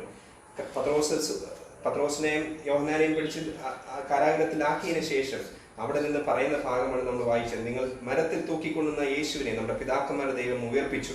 ഉയർപ്പിച്ചു എന്ന് പറയണമെങ്കിൽ തീർച്ചയായും അവർ കണ്ട് അവരുടെ മുന്നിൽ ദൈവം യേശുക്രിസ്തു പ്രത്യക്ഷപ്പെട്ടതിന് ശേഷം, നിങ്ങൾ മരത്തിൽ തൂക്കിക്കൊന്ന യേശുവിനെ നമ്മുടെ പിതാക്കന്മാരുടെ ദൈവം ഉയർപ്പിച്ചു. ഇസ്രായേലിന്റെ മാനസാന്തരവും പാപമോചനവും നൽകിയ വാഗ്ദത്തം നൽകുവാൻ ദൈവം അവനെ പ്രഭുവും രക്ഷിതാവും തന്റെ വലങ്കൈ ഉയർത്തിയിരിക്കുന്നു എന്ന് പറയണമെങ്കിൽ കർത്താവ് യേശുക്രിസ്തു ഉയർത്തെഴുന്നതിന് ശേഷം അവർക്കെല്ലാം പ്രത്യക്ഷപ്പെട്ടിട്ട് എല്ലാവരോടും പറഞ്ഞതാണ്, ഞാൻ ഇന്നും ജീവിച്ചിരിക്കുന്നു. ആ ജീവിച്ചിരിക്കുന്ന യേശുവിനെയാണ് നമ്മൾ ഇന്നും സേവിക്കുന്നത്. ആ ജീവിച്ചിരിക്കുന്ന യേശുവാണ് നമ്മളെ ഇന്നും നടത്തുന്നതെങ്കിൽ നമ്മളും പറയാനുള്ള ബാധ്യത നമുക്ക് എല്ലാവർക്കും ഉണ്ട്. ദൈവം നമ്മുടെ ജീവിതത്തിൽ ചെയ്യുന്ന പ്രവൃത്തി നമ്മൾ എന്തിനാണോ കരഞ്ഞ് നിലവിളിക്കുന്നത്, ഏത് ദൈവത്തോടാണ് നമ്മൾ നിലവിളിച്ച് പ്രാർത്ഥിക്കുന്നത്, ആ ദൈവം ഇന്നും ജീവിക്കുന്നത് കൊണ്ടാണ് നമ്മളും ജീവിക്കുന്നത്. അതുകൊണ്ടാണ് പൗലോസ് പറയുന്നത്, എന്റെ യേശു ജീവിക്കുന്നതോടെ നാമും ജീവിക്കുന്നു. അതുകൊണ്ടാണ് നമ്മൾ ക്രിസ്തു ജീവിക്കുന്നതോടെ നമ്മളും ജീവിക്കുന്നു ജീവിക്കുന്നുവെങ്കിൽ, ആ ജീവിക്കുന്ന ക്രിസ്തുവിനോടാണ് നമ്മൾ പ്രാർത്ഥിക്കുന്നതെങ്കിൽ, ആ ക്രിസ്തുവിനോടാണ് നമ്മൾ അപേക്ഷിക്കുന്നതെങ്കിൽ, നമ്മൾ കടന്നു വന്നിരിക്കുന്ന വിഷയത്തിന്, ഏത് വിഷയത്തിനാണ് ദൈവസന്നിധിയിൽ കടന്നു വന്നിരുന്നത് നമ്മൾ പ്രാർത്ഥിക്കുന്നതെങ്കിൽ ആ വിഷയത്തിന് മറുപടി തരാൻ ദൈവത്തിന് കഴിയും. പക്ഷേ നമ്മൾ കാത്തിരിക്കണം. എന്നാൽ കാത്തിരുന്ന ദൈവസന്നിധിയിൽ നിന്ന് കാത്തിരുന്ന് പ്രാപിക്കേണ്ടത് പ്രാപിച്ചിട്ട്, കാണേണ്ടത് കണ്ടിട്ടേ ഞാൻ പോകുകയുള്ളൂ എന്നുള്ള ദൈവത്തിൽ നിന്ന് പ്രാപിച്ചിട്ടേ പോകുള്ളൂ എന്നുള്ള വിശ്വാസത്തോടെ ദൈവസന്നിധിയിൽ കടന്നു വന്നിട്ടുണ്ടെങ്കിൽ തീർച്ചയായും ദൈവം നമ്മുടെ മുന്നിൽ പ്രത്യക്ഷപ്പെട്ട ദൈവം നമുക്ക് വേണ്ടി പ്രവർത്തിക്കാൻ ശക്തനായ ഒരു ദൈവമാണ്. എന്നാൽ നമ്മൾ എന്തിനാണോ കരഞ്ഞത്, ആ കരഞ്ഞ വിഷയത്തിന് മറുപടി കിട്ടുമ്പോൾ, ആ മന്ത്രക്കാരത്തി കരഞ്ഞ വിഷയത്തിന് കാണാനില്ല എന്ന് പറഞ്ഞ കർത്താവിനെ കണ്ടപ്പോൾ, ഈ കണ്ട കർത്താവിനെ അനേകരോട് പറയുവാൻ കർത്താവ് ആ സന്ദേശം ഏൽപ്പിച്ചിട്ടാണ് പോയത്. ആ സന്ദേശം മന്ത്രക്കാരത്തി മുറിയ എല്ലാവരോടും പറയാനിടയായി, തന്റെ 12 ശിഷ്യന്മാരോടും പറയാനിടയായി. കാരണം എന്താണ്? താൻ ഏൽപ്പിച്ച സന്ദേശം പൂർത്തീകരിക്കുകയാണ്. തന്നെ ഏൽപ്പിച്ച സന്ദേശം മറ്റൊരോട് പറയാൻ പറഞ്ഞപ്പോൾ അത് ഏൽപ്പിച്ചിട്ടാണ് പോയത്. അതുപോലെ നമ്മൾ എന്തിനാണോ ദൈവസന്നിധിയിൽ ഇരുന്ന് ദൈവത്തിൽ നിന്ന് പ്രാപിക്കാൻ വേണ്ടി, അല്ലെങ്കിൽ എന്തിനാണോ കർത്താവിന്റെ സന്നിധിയിൽ നമ്മൾ അപേക്ഷിക്കുന്ന ഏത് വിഷയത്തിനും മറുപടി കിട്ടിക്കഴിഞ്ഞാൽ, അത് നമ്മുടെ ദൈവത്തിന്റെ പ്രവൃത്തി നമ്മുടെ ജീവിതത്തിൽ കണ്ടു കഴിഞ്ഞാൽ, ദൈവത്തിൽ നിന്ന് വിടുതൽ പ്രാപിച്ചു കഴിഞ്ഞാൽ പിന്നെ നമ്മൾ മിണ്ടായിരിക്കേണ്ടവരല്ല. ഈ കർത്താവ് നമ്മളെ ഏൽപ്പിച്ച ദൗത്യം അത് അനേകരോട് പറയുവാൻ, ദൈവം ഏൽപ്പിച്ച ദൗത്യം എത്രയും പേര് എത്രയോട് പറയാനും ദൈവം നമ്മളെ ഒരുക്കി എടുക്കുമാറാകട്ടെ എന്ന് പറഞ്ഞുകൊണ്ട് എൻ്റെ എളിയ വചനത്തിലിരിക്കുന്നു. ദൈവം നമ്മെ അനുഗ്രഹിക്കുമാറാകട്ടെ.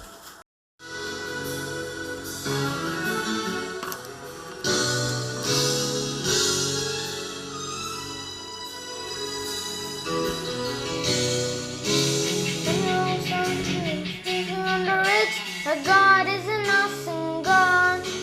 Thunder in his footsteps and lightning on his feet. God is an awesome God. No joking when they kicked him out of it. It wasn't no reason that he shed his blood. It wasn't no reason. God is an awesome God. Our God is an awesome God. He reigns from heaven above with wisdom, power, love. Our God is an awesome God. Our God is an awesome God. He reigns from heaven above with wisdom, power, love. Our God is an awesome God.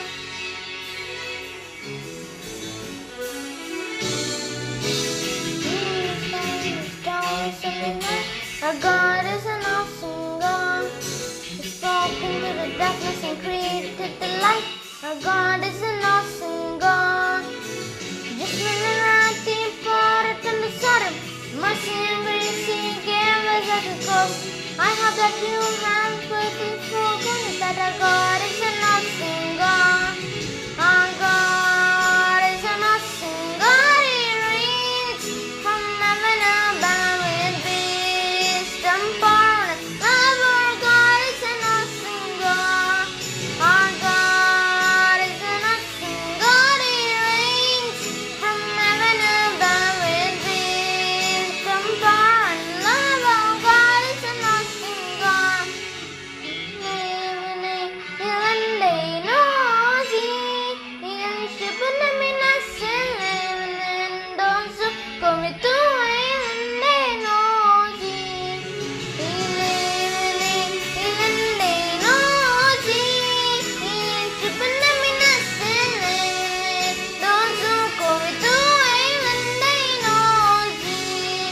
Our God is an awesome God. He reigns from heaven above with wisdom, power, and love. Our God is an awesome God.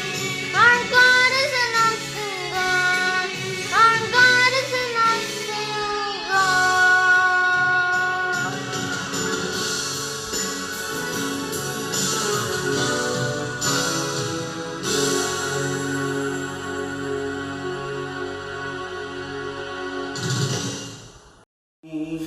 N ദൈവമേ നന്ദി, N യേശുപരാ നന്ദി, നന്ദി N ദൈവമേ നന്ദി, N യേശുപരാ. എണ്ണമില്ലാതുള്ള നന്മകൾക്കും അത്ഭുതമാർന്ന നിൻ സ്നേഹത്തിനും, എണ്ണമില്ലാതുള്ള നന്മകൾക്കും അത്ഭുതമാർന്ന നിൻ സ്നേഹത്തിനും നന്ദി, നന്ദി എൻ ദൈവമേ